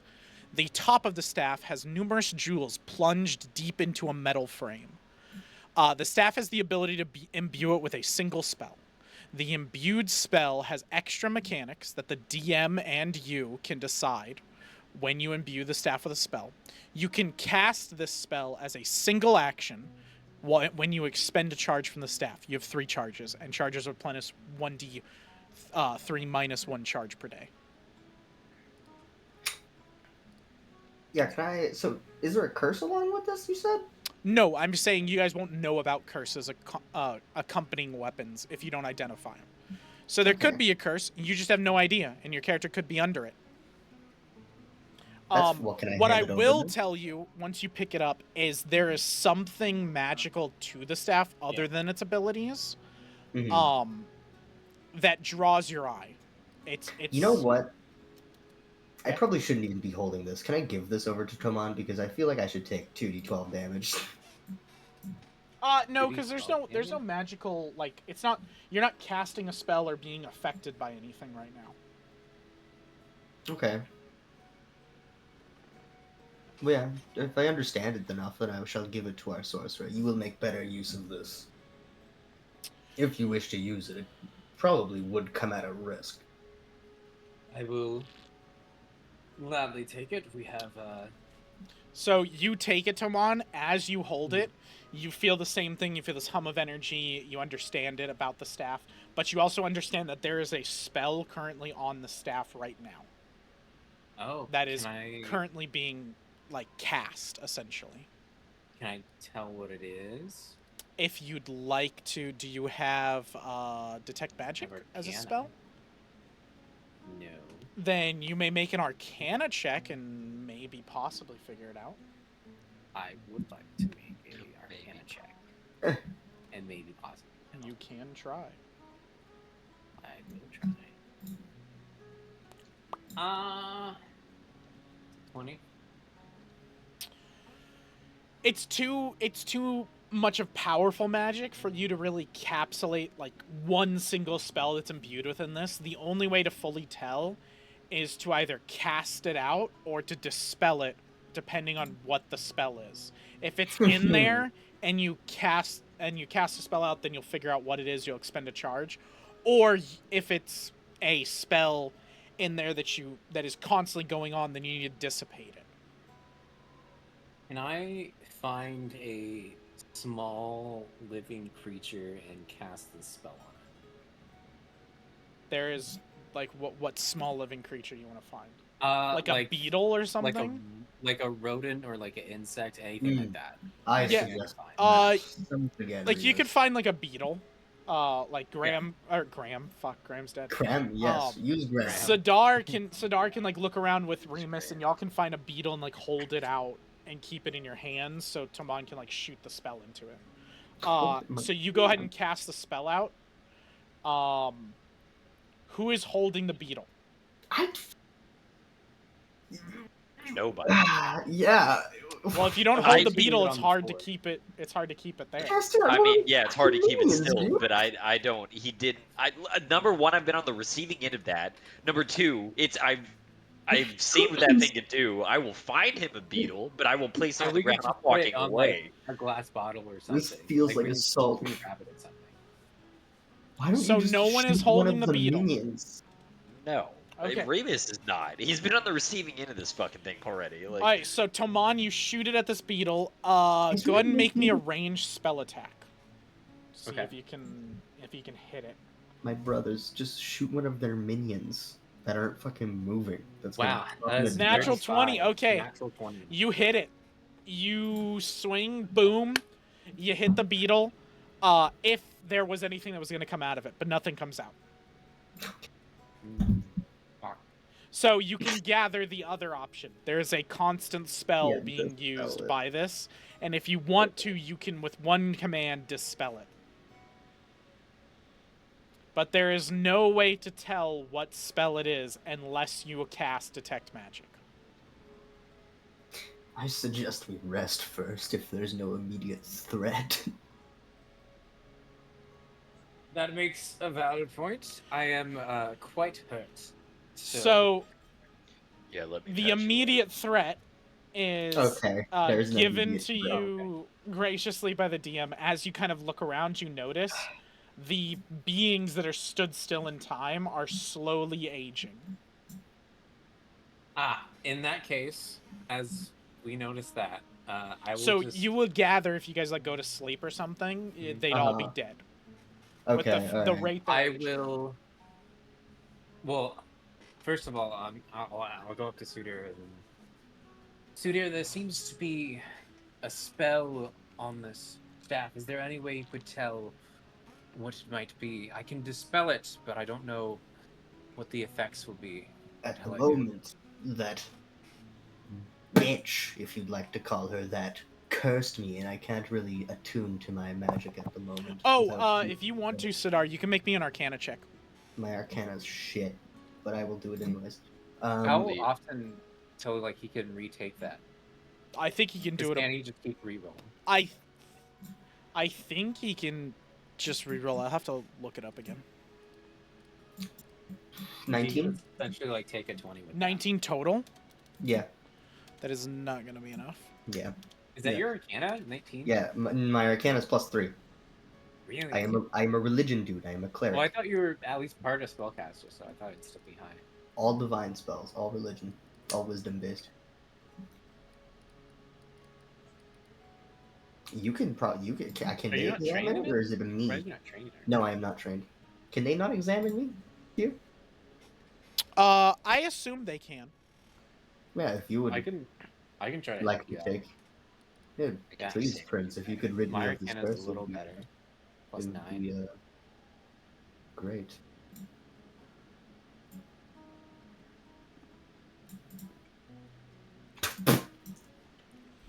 Nope.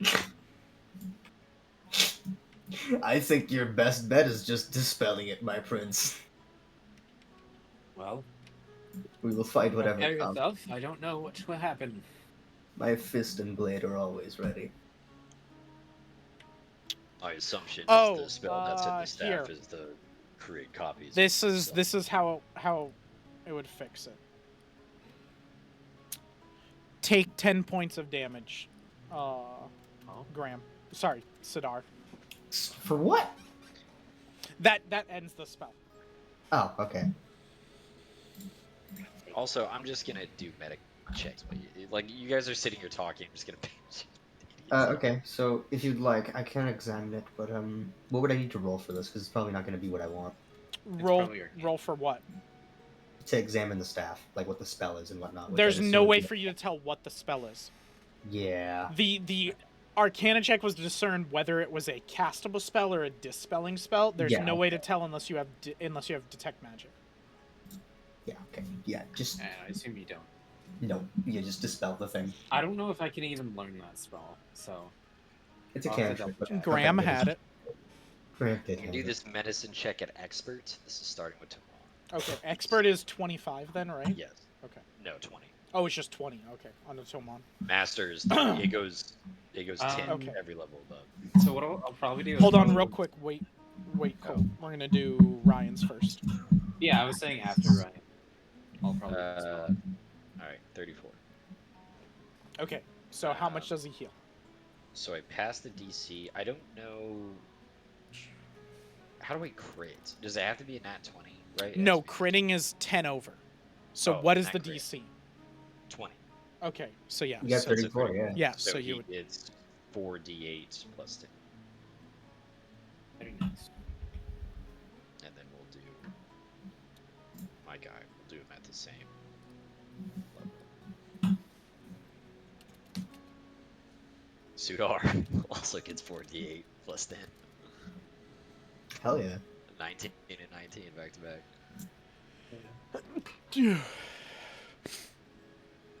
Yeah, Come so on, you're collect doing up. it at expert, so yeah, it's 2d8 plus 10. Yeah. And then 4d8 plus 10 is crit. Yeah. Yep. Yep. You healing I yourself rolling too? it? Okay. No, I'm good. Well, you Oh, cast okay. the spell. That... Or, Alright, Tamon, you're 20. Oh! 3 19s, dude? is it 19 plus, what'd you say, 10? Yeah, 29. Yeah, yeah. 29. Oh, sorry. And Ooh, Max 23. gets 23.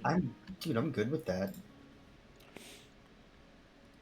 What's Sidar at with that? Where's Tomon at with that? I'm at 60. Sidar's at max. Oh, nice. He's back in full. You top him up. Oh yeah, Tomon's at 60 out of 86. Okay.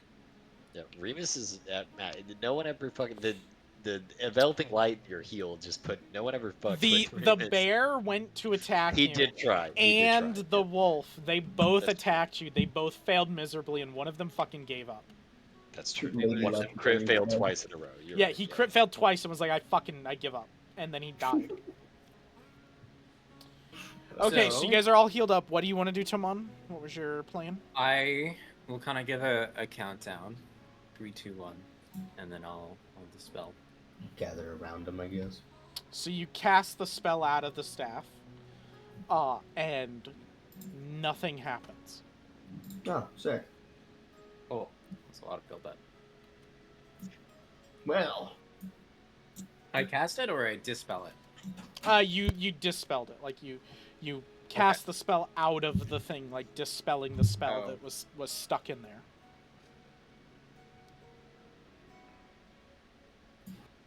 Well, it does not seem to have done anything.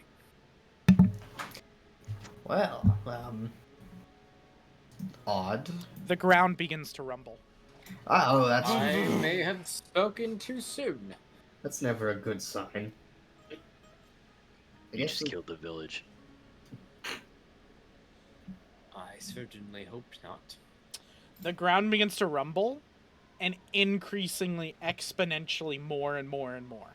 It's almost like it starts off as a low earthquake and then begins tremoring and tremoring and tremoring into a like massive shake that you guys can barely hold yourselves in. Tetsukuge calls for you. I'll answer. My emperor. It seems you have a situation that you asked me to look after, and there's no way to describe this. And he lets you see through his eyes, and you see from this massive city, different pieces. A skeletal finger protrudes out of it, and then a full hand, and it begins pushing its way up and breaking through the town, killing hundreds of people. You see a second one do the same thing, again killing hundreds, and then a third one as all three of them bust out and begin cleaving the town with massive scythes. Fucking excuse me. And he says, I believe you have maybe mere minutes before they descend upon the palace? All right, time to go. Yeah, I believe it's time to go. Can you help get us out of here? Yes, my prince. And he descends down, and he'll ask you on the way, I assume your answer is yes, can he bust through the palace? Yeah, And I don't so know if he he's just gonna be around much longer. above you guys, you just hear like badoof as he flares fire so hot that it burns through the stone wall above you, and he descends down. He lands quickly, all of you hop on, and he immediately goes right back up in the same hole. You come up and you see these massive, gigantic skeletons, probably the size of like mountains. Like, they're so fucking big to you, they're incomprehensible, and they are just taking scythes and just reaping the town like it is wheat to be reaped.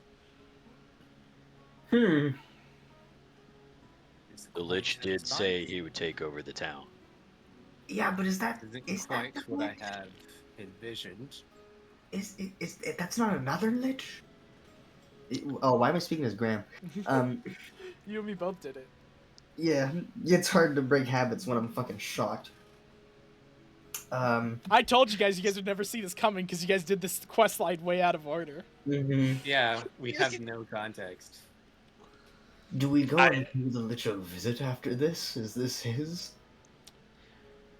Is there anywhere to tell if like these skeletons bear like any resemblance? You go try to talk to them, but none of you speak Necril, so speaking to the undead would be difficult. Or do they bear like any marks? No, just bone white skeletons. They look a little ancient and older. They look like they were under the city for a long time. I propose we go back to the Lich and make a new deal after we did what he wanted originally. A new deal? You're gonna try to... I am pulling at bones here, if you will, but maybe we can deal with these. If these are his, then we've already completed the deal we made. So that we pick up our gold anyways. Back to the Lich. Well, granted, he is the only one who could stop. I don't know much more we can do here. I don't think we can take on. As you're talking, they're reaping more and more souls.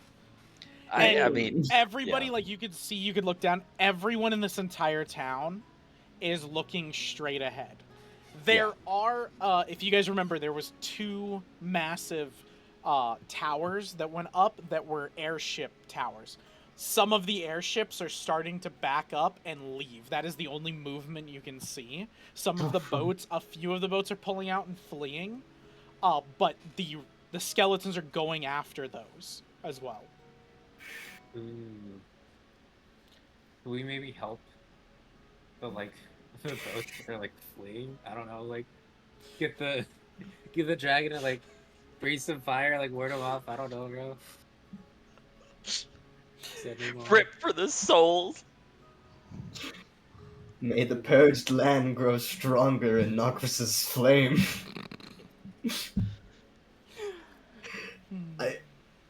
I don't know what else to do, man. Jesus, we just, There's nothing we can do. Back to the Lich, I guess. As you're talking, an airship gets out and starts firing guns on the skeleton. Oh my barely God. doing anything, and the skeleton brings up its massive scythe and tears the thing in half, and it starts falling into cinder.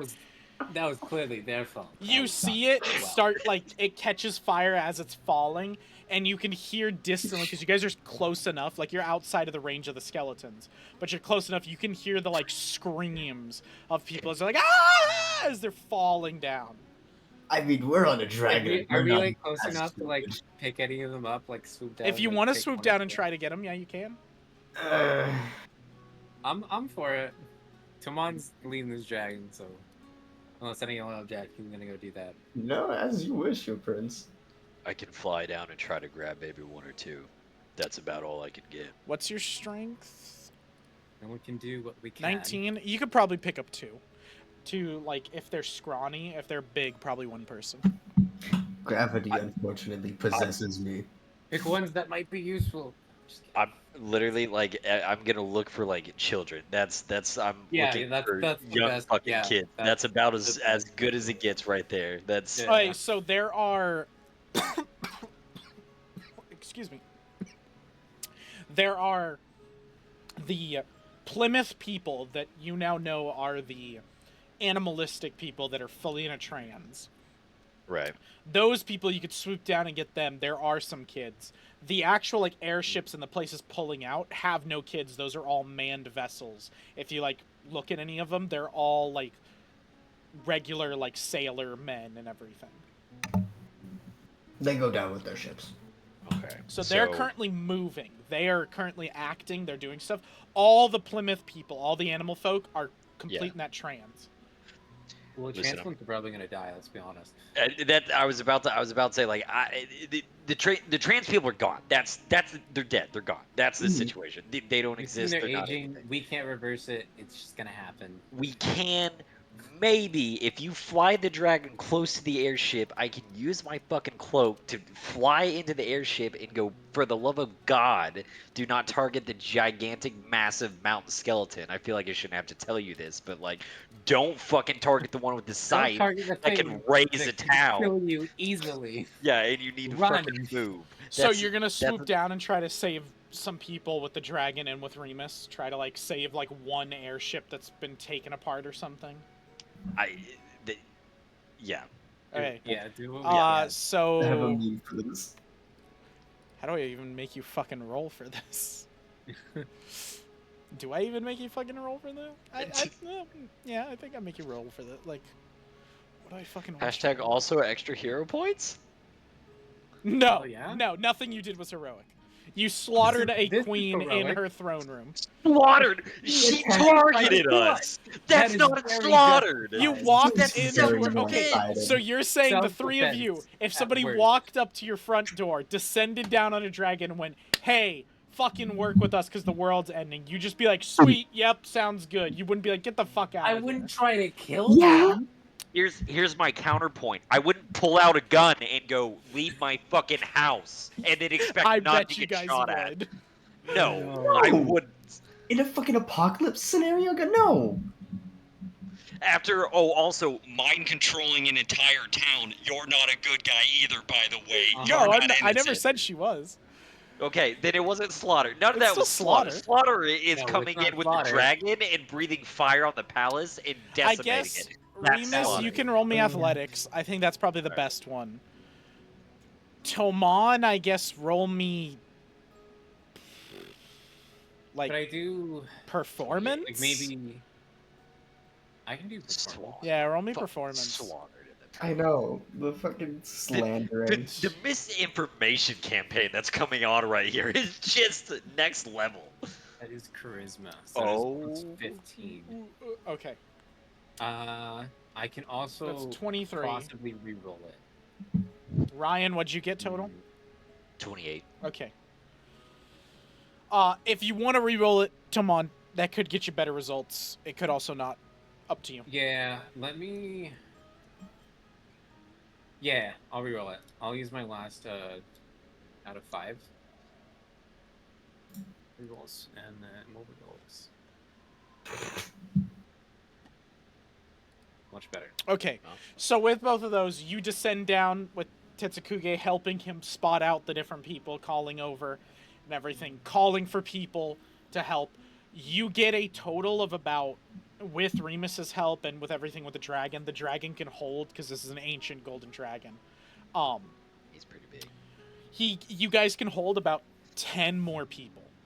Jesus. So you I'd say help that's worth it. getting basically a smallish group from an airship. You get them.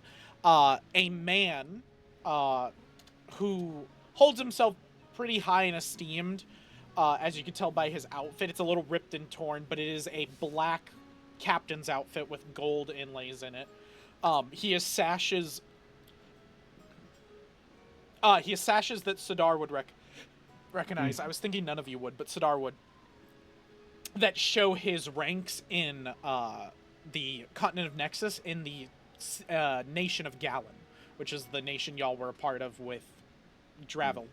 Sadar's never been to Dravel, but you've been to Valenfrost, so you would know this. And he has served about 10 years as captain, so a long time. He's been pretty good. And he's got merchant symbols all over him, so he's not like a pirate or anything. Full accompany merchant, all that. It's a little torn up from him falling and you guys catching him and everything.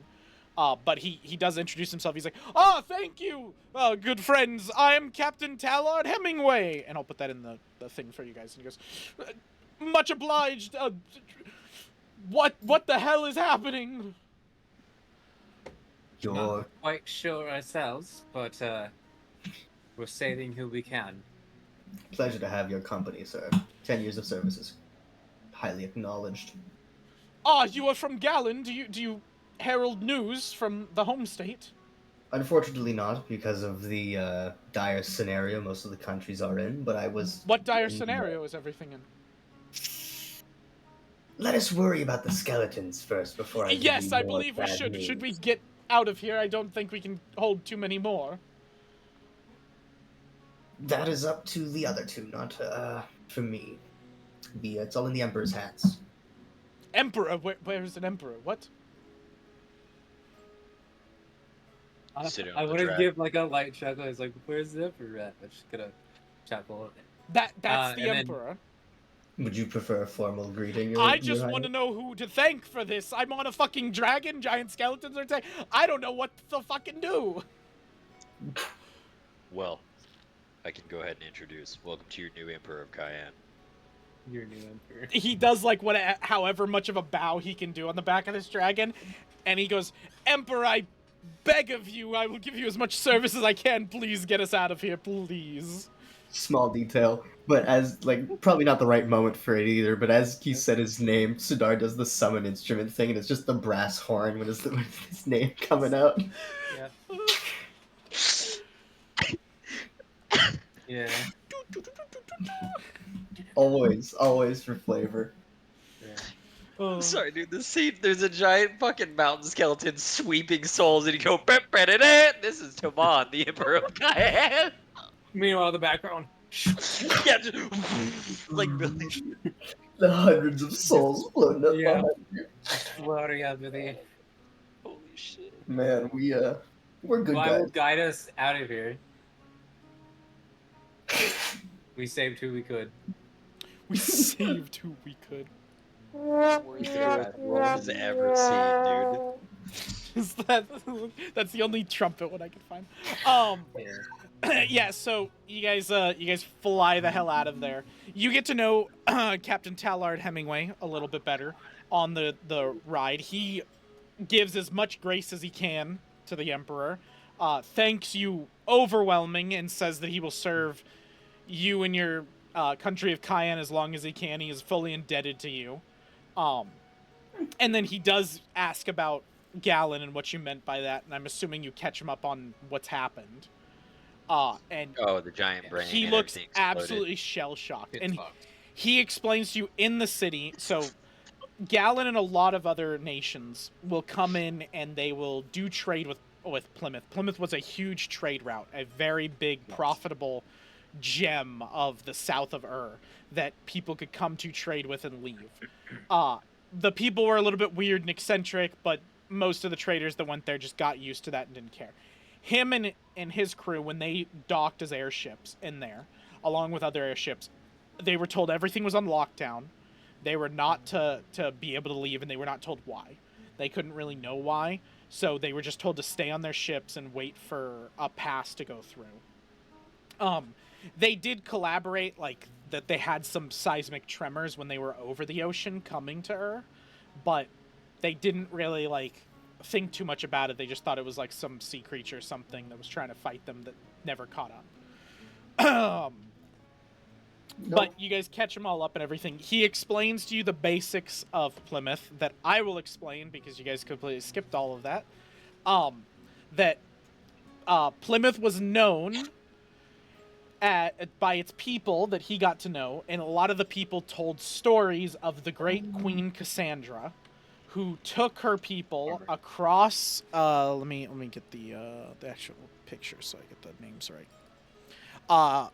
Yes, she took her people across the Fontaine Mountains into the swamps of Fontaine, away from the desert of which is where her brother, Acererak, had taken root. She did this long, long ago when Acererak first rose as a lich and created his coup and took over the land.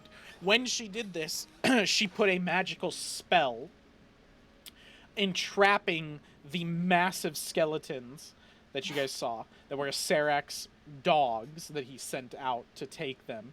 Okay, She trapped them beneath the city of Plymouth. And when she trapped them there, like, you guys basically gather this because he's telling a story of, like, oh, she trapped a great evil there, blah, blah, blah, like, all this stuff. But she essentially trapped them underneath there with a very powerful magical staff that she had, which you guys know is the runic weapon.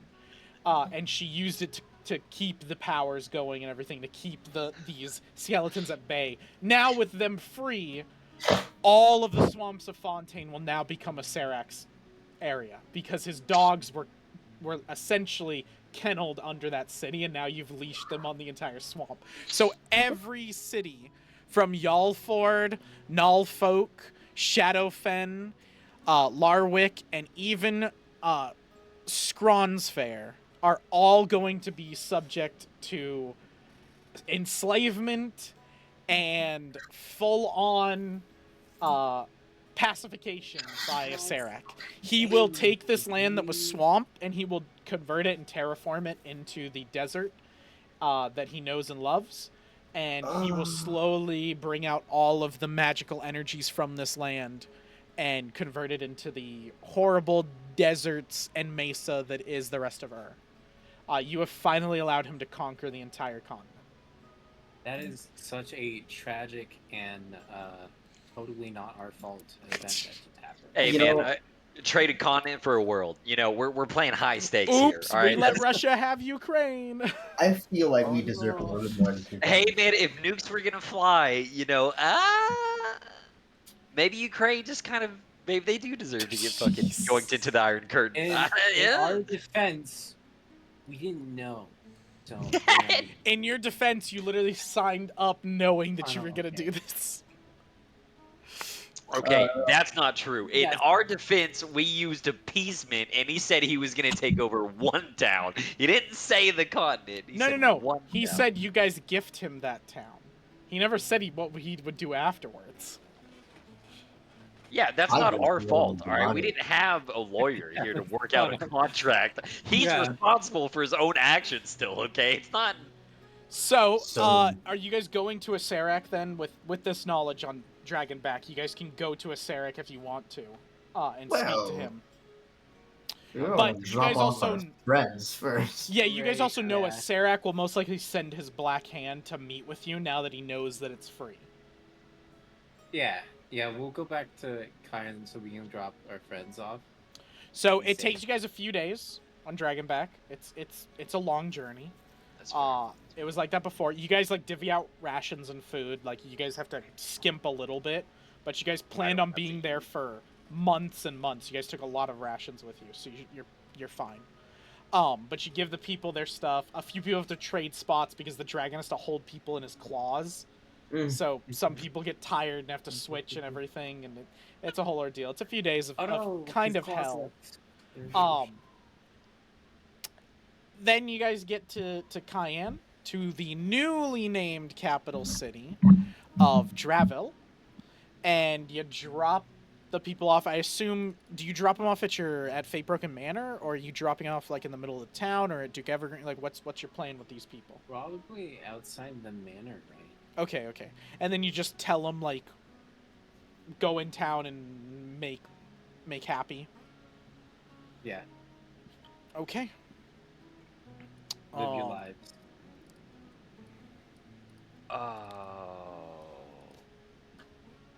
What? I learned something about myself. Was that Hag's spell, the mind control thing, was that emotion based? Was that like a...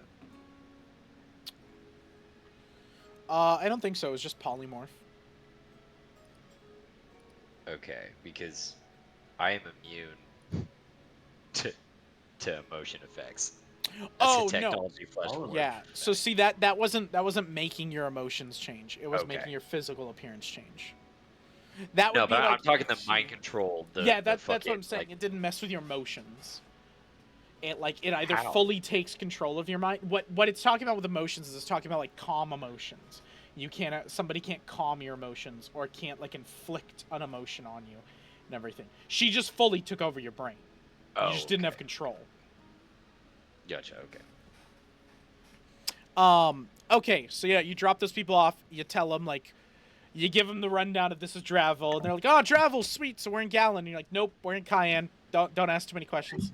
Don't ask questions. And they're like, "Okay," and so they'll go inside. They'll talk to the leather workers, the blacksmiths, the masons, and talk about getting themselves an airship built because they know the technology. Cool. They're gonna need some help, and they do say they're gonna need to ask you guys for money up front to be able to pay these people, or they can't. They can't. How much money? We have money. Didn't that rodent have a technician around? It's been like 4 days since Graham's death. Our friend Graham did have a technician. Are you referring to shit? Ah, yes, the one that was... Well, I'll hold my tongue. Yes, him. Perhaps they can help? He could help? You guys are like in the manor, and from like a trash can nearby, like not a trash can, but like, you know, a waste bin, you hear like rustling, and then a little kobold jumps out, lands, runs over to you, and goes, "Ya called for me, Captain?"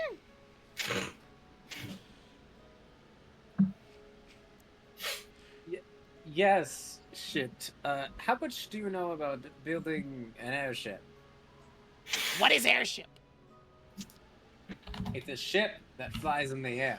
Oh, that makes sense. So No, I think I can make ground ship that has 4 wheels and pulled by horse. That one seem easy. But airship seem hard. I maybe do it. And Captain Tallard will go, "This is your artificer?" he grows on you. I dabble in things. I know stuff. Maybe we can do a trade. I'm not very liquid. I mean, I'm not very solid right now with cash. Oh, we can find ways around that. Shit likes little sparklies. Okay. I help you, you help me, we maybe figure out something? From what I have seen, he is much smarter than he acts. He has built. Oh, no! Rian, no! And a rat, like, jumps out from his coat and runs over between all of y'all's legs. Hey, it's your new rat friend. He like scrambles to grab it, and then it runs up Sidar's leg, and he grabs it on your leg and pulls it off and goes, so sorry. Rathian, he's looking for friend, Rathany. I'm cauterizing my leg. I'll summon my little familiar and bring Ranthony back. No, don't summon, no. And he's like holding the rat back as it's trying to like fight him. He goes, they're not friends, they fight a lot, they no good, hide. Oh, Did Ranthony die? He did. Yeah, he died, but he's a familiar. He just comes straight into his like his ankle. Oh, I thought you couldn't do that with him. I can pull him from the fucking material plane anytime. I took a point of damage because I burned my leg. You guys watch Sidar as he sears his leg where the rat was touched him, and shit goes, so sorry. He like shoves him in his coat sleeve, and you can see now as you look, Sidar, the coat sleeve is moving with multiple rats are in there, and he goes, it's they fight sometimes. It's okay. I take him. You come me. You tell me about airship. I tell you what I know. We do great things. Yes, please. Leave. And Captain Tallard goes, well, I bid you adieu. I'm forever in your debt, and it seems I may be in your debt more. I might have to ask for a loan of some sort to help this creature pay for the supplies and everything for my airship, but I can provide you with stable income and supplies and things, travel. I will be forever indebted to you because I don't think I would have made it out of there alive, and most of my crew. Well, you are most welcome. Please let us know if you need a loan. I would love to have airships enabling trade around the country. Be a great help. Yes, bringing trade back to Cayenne would be a great, good thing. Galen and Cayenne have not seen eye to eye for many years. Well, I don't know how reachable Gallon is right now. Eventually, and he'll leave with Shit, and so like Shit kind of grabs at his coattails and kind of just holds his coattails and walks with him like a little sidekick. And you can hear them talking where he's like, "So where are you from?" And he goes, "Shit was found in cave. Shit was a Master Graham called it a work in progress." And he's like, "Oh, do tell. Where is this Graham?" And he goes, "Graham dead. Well, part of him." And he goes, "What?" He goes, "Well, we put his brain in a machine, and now he kind of lives forever." And he's like, this guy thinks Shit is just insane. And he's like, "Okay, yeah, good, mm-hmm." And Shit's like, "Oh, don't worry, he doesn't hurt you too bad. You can hear him in here. You can feel him if you think." And he's like, "Uh-huh, good." And they just walk off like with this random nonsense talking. Yeah. I assume the brain's smart enough not to talk to random people. No, the brain doesn't talk to anybody unless spoken to. The brain will just monitor the entire area and make sure like anybody that comes in that is not good for it, they will, or that in their brain has negative advances towards the town, it will make sure they don't see the town. Damn, it's weird Sadar's in here then. Sar loves the town. For now. It's a love-hate relationship. He's like, so cozy. The brain could turn off the ability for Sadar to see the rats, but I don't know if that would be better. No. Do it. Do it. Do it. You guys just watch a rat shitting in his breakfast. Not. He's just eating it, no problem. Absolutely not. I love it, dude. I'm so against that.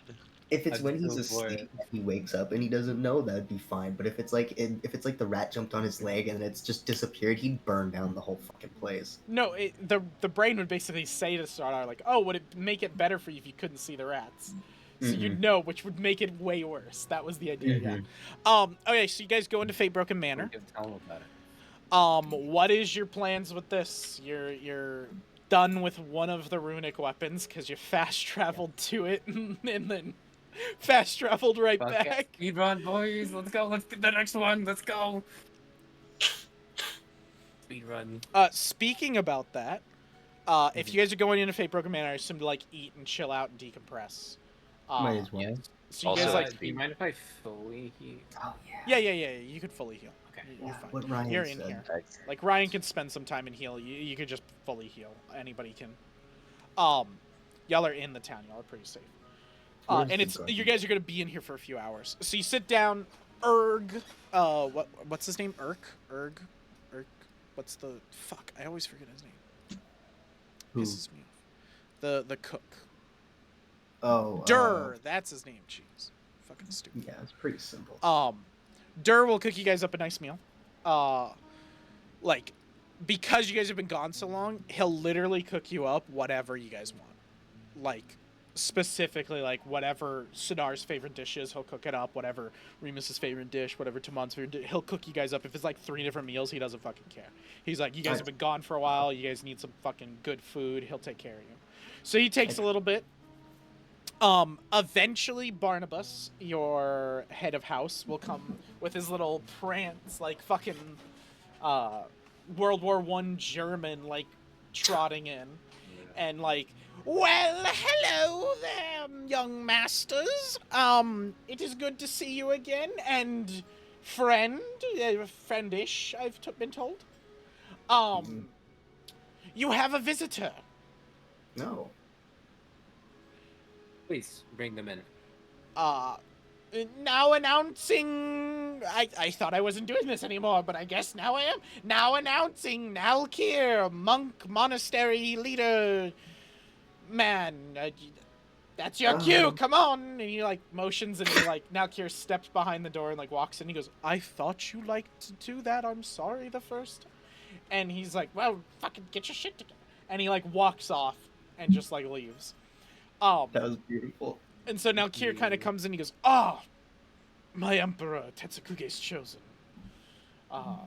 Freer of Cayenne. Just great to see you. I assume your travels were safe, yes?" Ha! We were safe and sound, fortunately, yes. "And your venture to was positive?" Ha! We were able to successfully retrieve a runic weapon, although I have not had time to properly inspect it yet. Good. I noticed Tetsukuge coming back and roosting in his spot, so I came to speak with you immediately. My monks have been looking for that the item you requested. Yes. Book, I believe it was. Yes, that's what I saw in my vision. Yes. The book, it was sequestered by the Emperor before his fall. Many years ago.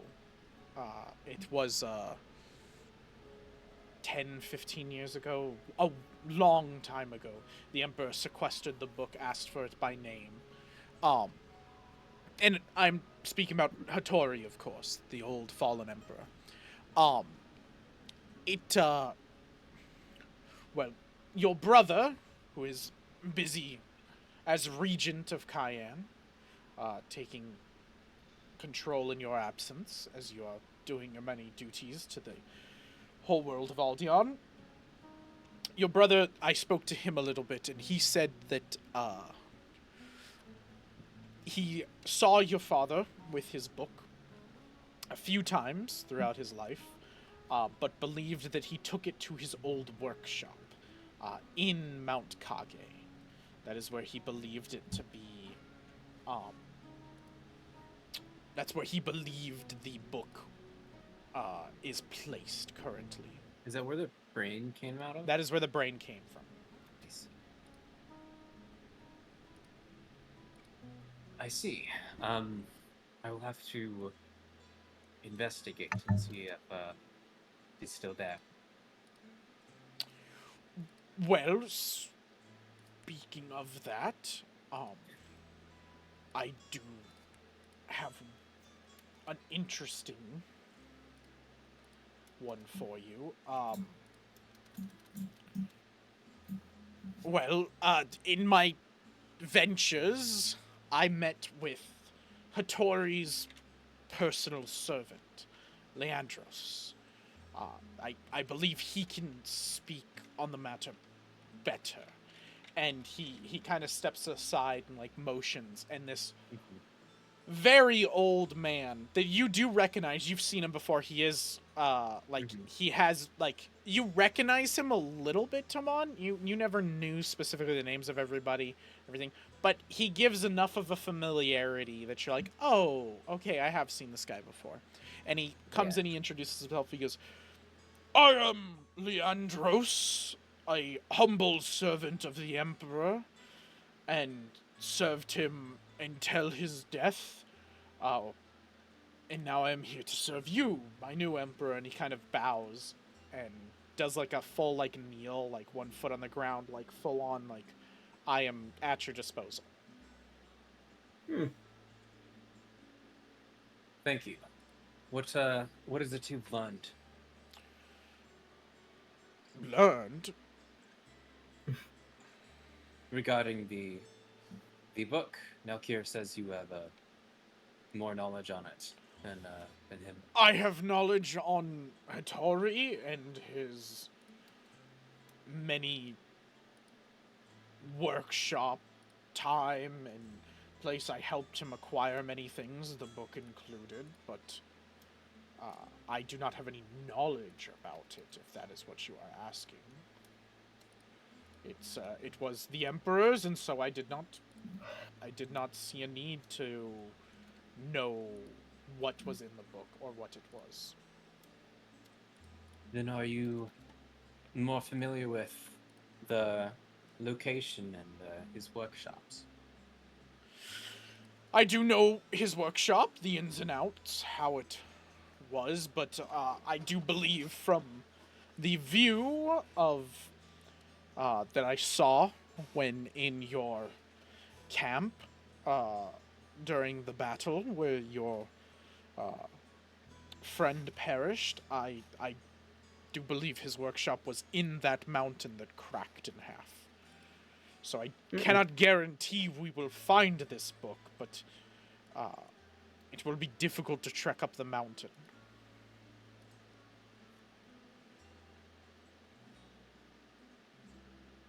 You make a fair point, but considering that is where the massive brain came from, it's very likely the book is probably there. He probably used it to create the thing in the first place. If you wish to see, I can trek up there with you. I am much older, and the means that we would get to the mountain before were through the Imperial Keep, which I don't believe is accessible anymore. However, I can do as much as I can for you, Emperor. If you can be our guide to the workshop, that will be plenty. So, to clarify, the workshop is in the mountain. Like, Yeah. it is inaccessible currently by foot. Good for Oh, okay. the dragon. Yeah. We take all our answers. Take the dragon. I mean, I didn't want to say it right away, but I mean, yeah, but yeah, it's kind of. Listen, a square hole can fit a round peg most times. Depends how big it is. Yeah, if it breathes fire, it opens a new hole. Yeah. Yeah, if you just make it bigger. So do you want to go do this now, to clarify? well, we still need to go pick up we our might want gold to wait from the lich for too. the lich's men to come contact us, because I'm Like, sure they can do that probably too. find you guys wherever, so you don't need to wait for them. Mm. Plus, if anything, you guys are gonna need to seek them out eventually if they don't come, because they're there to pay you for all that shit. That's true. I'd say it's better to go earlier because he's still weaker. That's just me, though. I mean, as long as we've had a night to rest, I think we can just go, right? Alright, so first thing in the morning, you guys just want to go up to the workshop? Yeah. No, Okay. to workshop or the lich? I was gonna say workshop, but Oh, okay. You guys go to the workshop, check it out, and if you don't find anything, then go to the lich. It's not that Sounds big good. of a deal. Sounds good. Okay, so first thing in the morning, so you guys are all gonna go to sleep. Anybody want to do anything before we time jump? Anybody talking to any fucking gods or shit? Yup.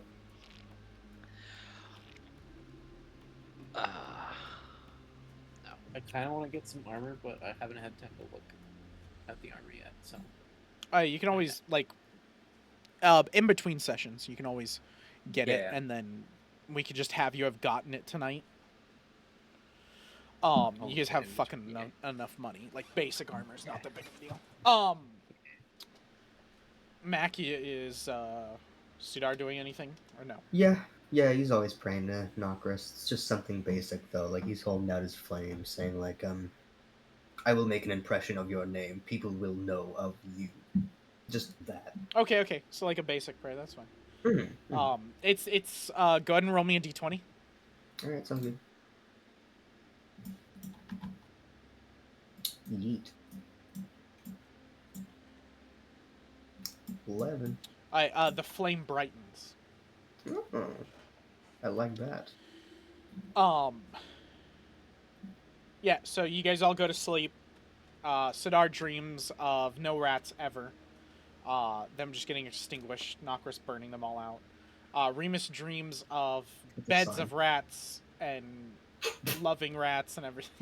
No. Hey, hang on. When did I become Graham? It was just a joke. No, y'all have like good dreams is basically what I'm saying. Y'all are fine. You wake up in the morning, you gather up your stuff, you eat your food, and then you jump on Tetsukuge. You're bringing Leandris with you to make sure, right? Leandris is coming with you? Yes. Okay. So you're going to take him on drag it back. You take him to the mountain. You circle the mountain, and you can see when you get closer. This workshop was entirely through the mountain. This was something Hattori was working on probably his whole life. Jesus. It started off at the bottom and kind of cracked through, and because it's cracked in half, the mountain is cracked in half, you can kind of see split between two spots, like what it is. It's kind of like you dissected it. Now you can see the middle, and it is multiple levels that you can see that just span out and out and out. Multiple different workshops, multiple different things that you can see that he's working on. All of it is destroyed. Nothing is accessible. Like, if you were worried about somebody like recreating his work, there's almost no way they could recreate his work. It is completely destroyed with the brain coming out. The final peak of the mountain is a massive cavern, a little bit bigger than the brain you guys fought. And it is goopy and gross, and you can assume is the housing unit of the brain. Nice. I assume that is the most destroyed, because that's where the brain came from. That's where the thing cracked. I assume you guys want to go to the least destroyed area to check on that. And that is kind of the middle area of it. It's split in half, so it's a little bit slanted, so it's a little hard to walk on, but it's totally fine. Tetsukuge will like stay close by, like monitoring around in case anything happens, or he can swoop in to help you. Like he normally does. And then Leandros will need a little bit of help. So if somebody wants to like help him, like Grandpa. I know. He's not the server. He's not the. Yes, Sidar fucking doesn't care. That's Graham. Who's gonna help Grandpa Leandros? Grandpa. Fine, I will help him. Yeah, of course it'd be you, dude. Colt's like, I want to let the intrusive thoughts win once, but he plays a good character, so he can't. Well, I do have a spell that can turn Ginray into me for a little bit, but that's only for like 10 minutes, so. Oh, 10 minutes is probably fine to like help him to a place if you wanted to. You could do that. Oh yeah, sure. I haven't had to use it. I haven't had any chance to use it at all. Like it'll allow you to search while you, meaning Ginray, will help him to like a table or somewhere to sit. So he'll just sit down. He'll kind of like, he'll be like, "Oh, thank you, young prince, you emperor. I'm sorry. You will make a great ruler." And he's kind of like going a little off and everything. And he's talking to Ginray, and Ginray's just nodding, like, just. Javon just behind the bench, just like. Yeah, good go. The fucking toothless meme. Yeah. Like, so you guys want to investigate and look around for this. So I assume you guys just take your time and want to go through everything, so I'm not going to make you guys roll for that. It's like you're essentially going to take a 20 because you're going to take your time and scan through everything. You're not in a rush. So the place is experimentations of unimaginable horrors. Like, Hattori was experimenting on ways to extract the brain. He was experimenting on automatons. And then the new information that you get is the parasites. He was breeding in these pools, these parasites that could go into the brain. And he explains they burrow deep and deep into the brain and can't be taken out unless by magical means. And he's trying to find a way to circumnavigate the magic, but he really can't. And they burrow deep, and then eventually they gestate and turn into the full perfected version that he was. But he explains that he doesn't want them to become perfected. He wants to be the most perfect being. He is the most perfect being. Hattori is the god, the most perfect being, more knowledgeable than Mephiles, more knowledgeable than anyone. He is the god deity of this world. So his next batch and his batch that he used were put in, and this is exactly taken from fucking Baldur's Gate, but they are essentially put in and stay there to control everyone. They were put into the food supply of Cayenne, distributed out, and they are now pretty much infected into every person in the entirety of Cayenne. He then was working on a process to start trade between different nations, where he was trading them this food supply, but he hadn't hooked it up yet. So that is why the people of Cayenne kind of fell very quickly. Now, with killing the brain, all the parasites died and fell out of people.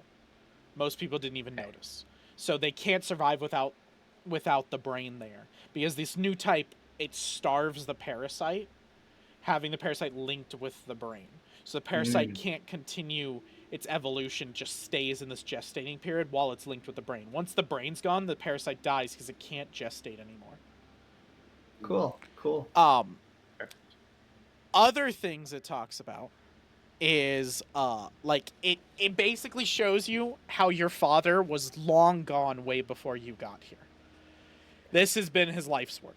This has been something he was doing way before you were born, and he was probably going to do way long after you died if you had.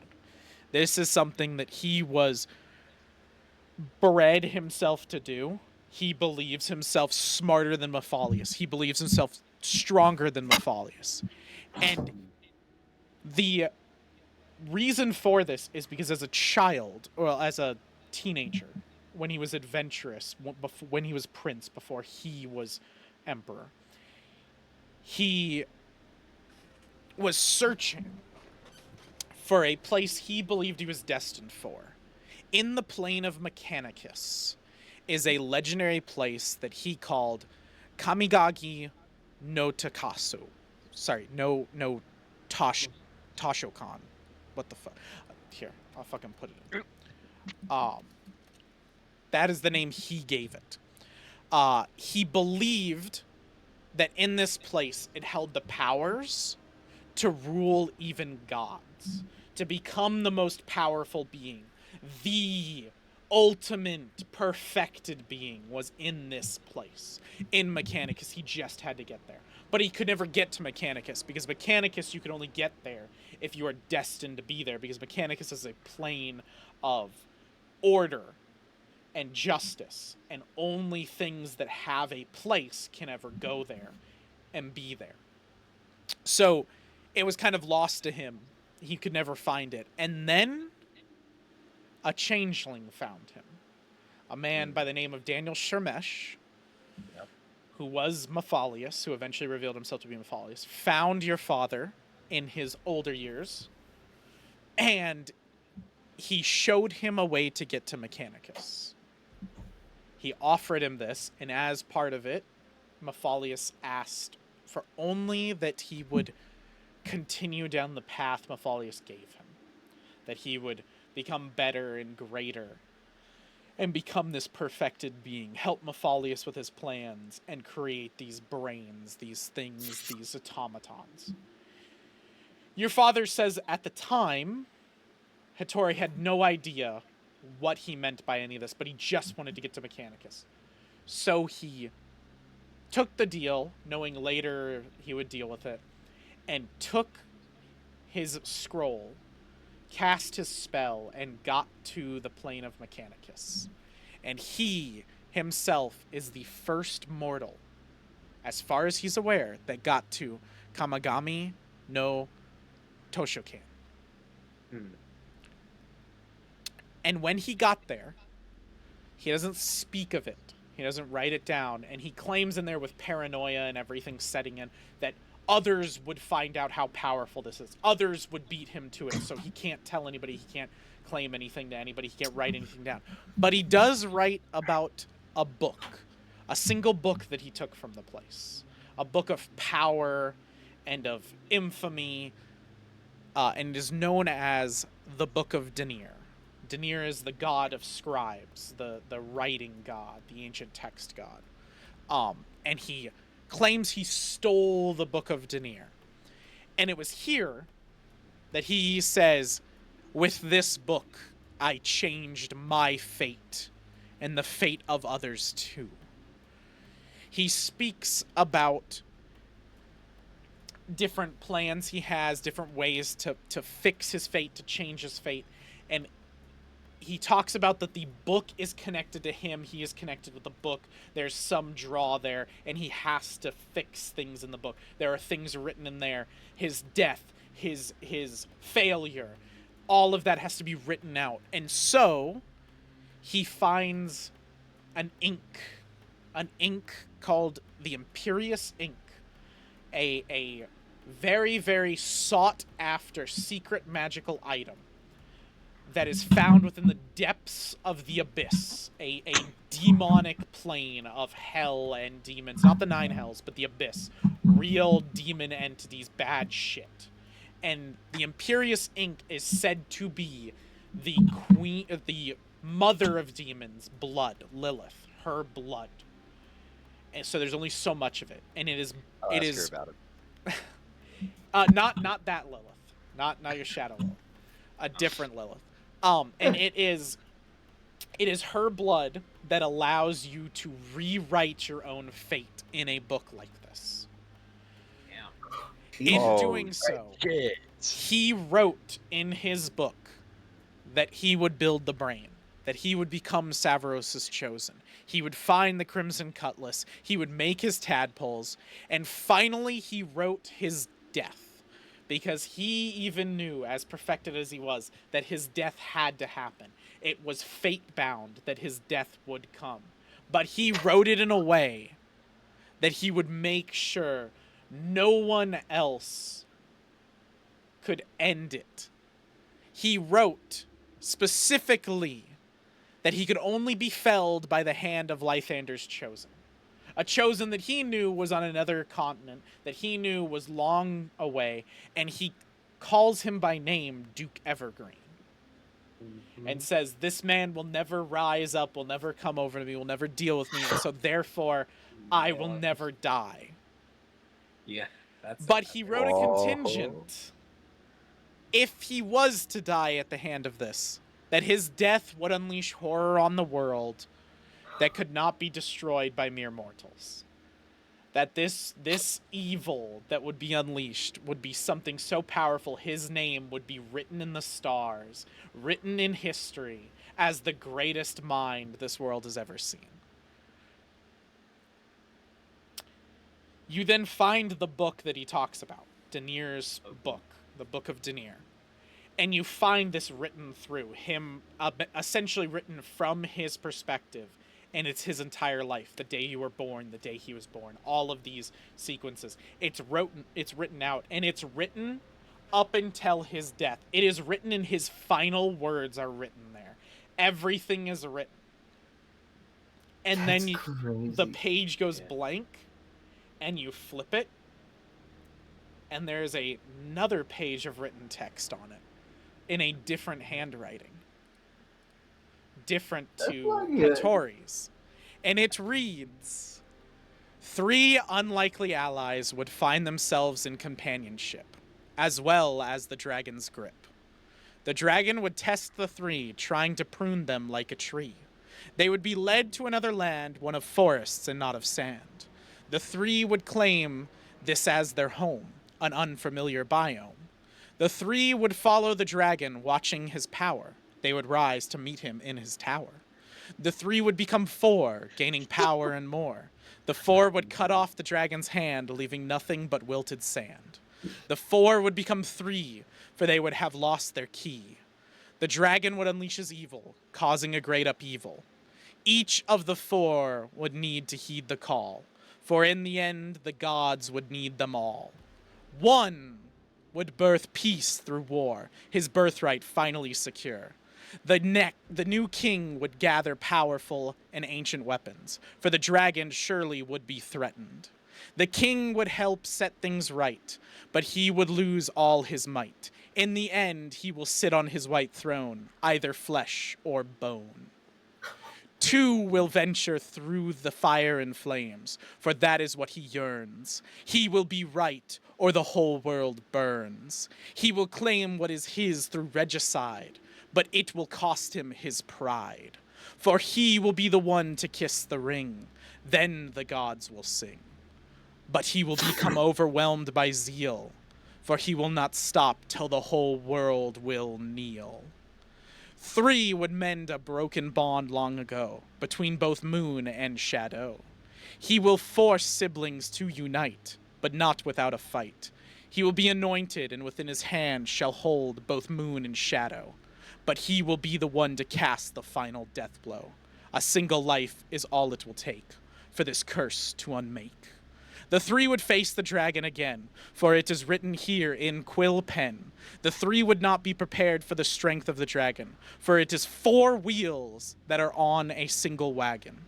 The 3 would deliver a mighty blow, but there was something they did not know. For a great death would be their only savior, something of a familiar flavor.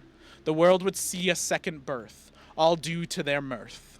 The great cosmos would be unraveled like a building without its scaffold. Magic would be removed, and Acererak was reused.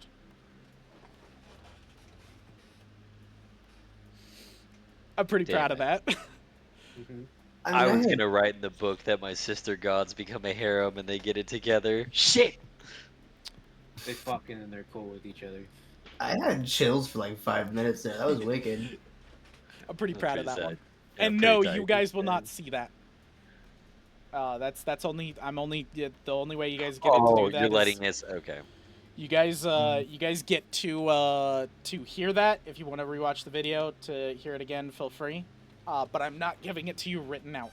Yeah, that's fair. No, that's fine. That's fair. Fucking hell.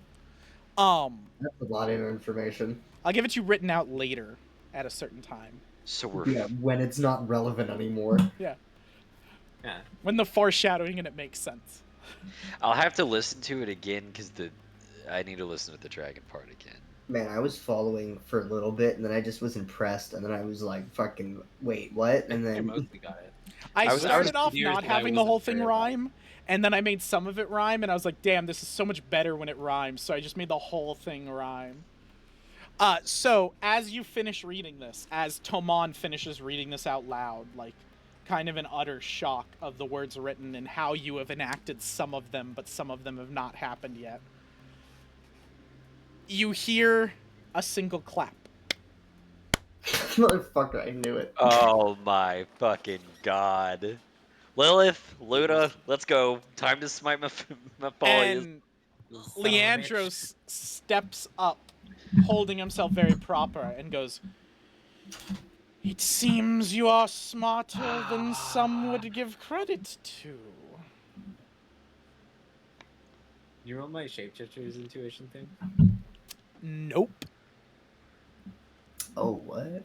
That's weird. This is different. He was very confident in that nope. I didn't like it. Yeah, he's very confident. So Leandros has changed his appearance. Before he was a raggedy old man, looked like a servant and everything. Now he is think like Christian monk sort of look to him, but more elegant robes, like almost like mage robes, and everything. A hood over him, very old leathery skin. Still an older person. But he holds in his left hand a book, and in his right hand, left hand is book, and in his right hand a quill. It's not the same book we were just reading from, is it? No, it's just a book. Yeah, okay. Whatever do you mean by that? You discovered it. You found it. More like we will find it. Who... You want to reintroduce yourself before we start choosing violent actions, or... Interesting. We're just gonna keep the one staring. who holds himself higher than others, for he is God-touch, does not recognize when he is in the presence of one. For only one god truly matters to me. I thought we all mattered to you, young child. You do. For I need all of you. For I need all of your worship to be legalized, for my god to be recognized.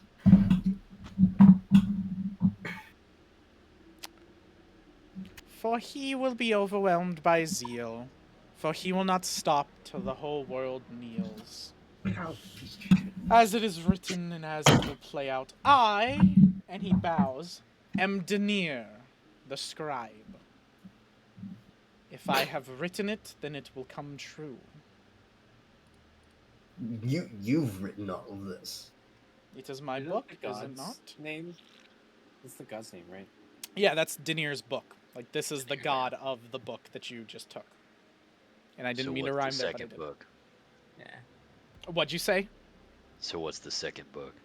This is merely a symbol, and he kind of gestures and it just dissipates. I thought you'd be used to God's tricks by now. No, they have much more tricks for you to deal with, child. For you will force siblings to unite, but not without a fight. I've been fighting. I'm trying. Trust me. I still You think gods your don't vision listen. is clouded. You know, that's been said quite often to me. What exactly is your goal here? My goal is nothing. I write, and therefore it becomes true. You write possibilities. When my quill touches ink and paper, it becomes reality. That quill? Yes. Just kind of looking at the other two now. And I'm gonna lean over to Sidar and go, no, we're not fighting a god to take his fucking quill and write some bullshit fate. We have no idea what happens. Have the book. Stay the hand. What you do? You see, many mortals have tried to steal my quill. I've given a few of them the chance, and a few more have taken it. You know what most of them write. Selfish lies. Themselves. Rich, plentiful life. They write to be all-powerful, to be a god, to be like me. Think to yourself, Sidar, knowing all of the Pantheon. How many of the gods were formed after creation? Knowing you, you would be able to say one. Charlotte is the only god that was created outside of creation. To my knowledge and my studies, I can only recall the one. Yes, Charlotte. Created by the deaths of 1,000 dragon riders in the Great Plains of Faldaria. A cataclysmic event that created a anomaly in the Dragon's Lake. Good eye, good mind, child. So I ask you again, do you think it's a good idea to fight a god and rewrite your own history? Did it happen well for Hattori? I never said we were going to fight you, but temptations are right in front of us. Ah, yes.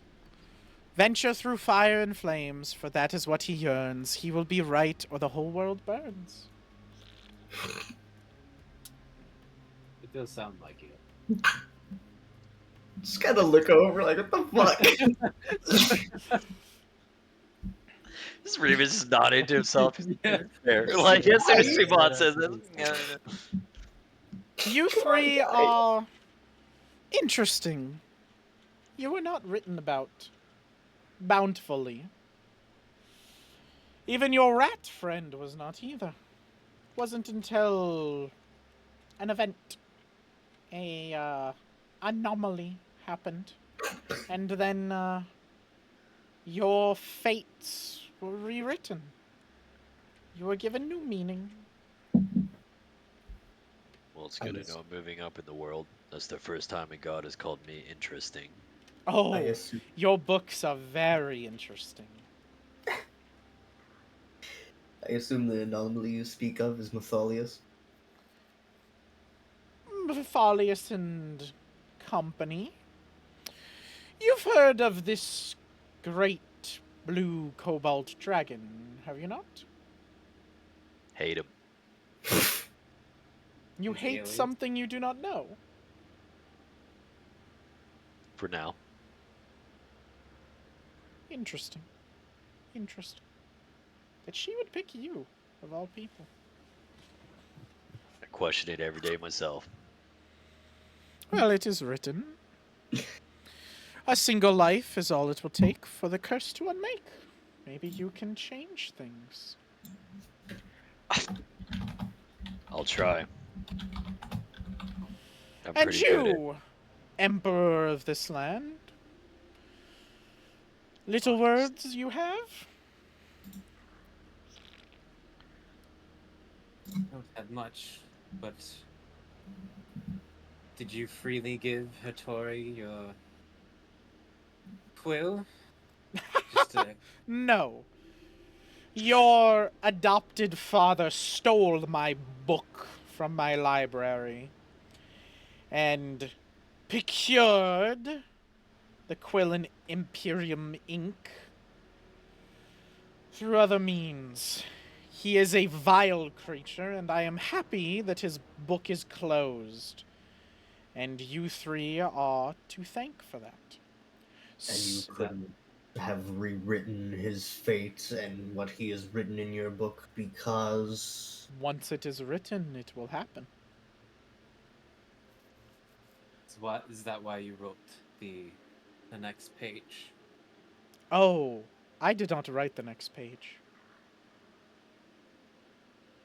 Isn't it you who writes in these books? I do. So how did that one happen then? How did your quill just disappear that second time? It didn't disappear. It was given. Well, And the person who wrote it, you will ask yourselves later. oh great. For now, my friends, I will offer you the same choice I've offered adventurers many times. Here is a book, and he pops a book. And here is my quill, and the quill and ink. And he goes, you may write your own destinies, if only you take it from me. What is the point if our destinies are already written in? You seem to have the knowledge Your of our destinies are not stories. written. Through fire and flame or whatever else you muttered before. You seem to know what's gonna happen. Did Why the would I need to write prophecy something ever if this is what I'm going to speak become? your name, Sudar? No, Then no, it is but, not about you specifically. oh, Most yes, prophecies okay. are vague. The three of us in that riddle definitely don't seem like one, a two, and a three. Maybe the Do you fourth know one. how old Maphalius is? Do you know how long That he's is- lived? Do you know how many threes there's been?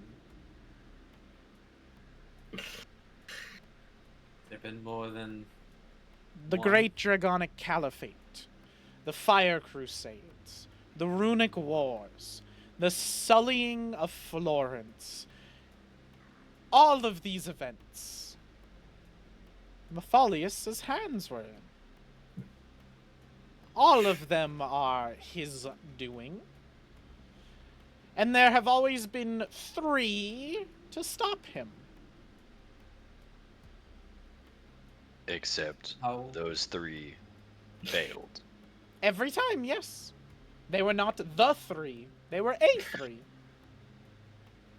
I hate him even more. So I ask again, rewrite your books and come at me. Come I'm done. at me, bro. Fight No. a god. He's saying fight him, take the Yeah. books from him, and you can have them. I know. I'm done Go making ahead. deals with God. He's going to fight him. So you choose not to partake, Ramus. I have enough to deal with on my hands currently. Yes. He will be anointed, and within his hand he shall hold both moon and shadow. Yes, we know the prophecy. It comes down to two ways. I either succeed and I kill my fellows, or I die trying. I'm good with that. True. Well, the other two? Think you can take an old man? I can make my fate well enough without having to write in a book. I'm certainly not going to fight a god for it. The king would help set things right, but he may lose all of his might. I kind of lean over to Sidar and I go, he is kind of an old man, so he might have a shot, but he's also a god. Good luck. Sidar, the one filled with wrath.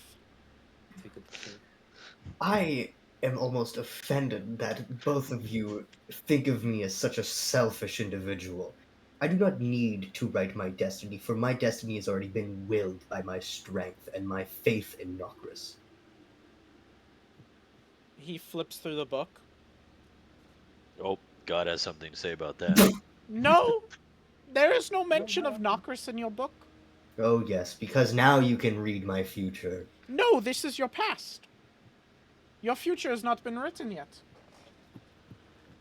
Nokris does not choose those who do not do more for her. You have been peaceful. As it was written, he will venture through fire and flames for that is what he yearns. He will be right, or the whole world burns. Nokris's light does not touch you right now, child, nor has it ever, whether you wish it or not. But you could take the pen and paper, and you could will Nokris. She will finally see your light.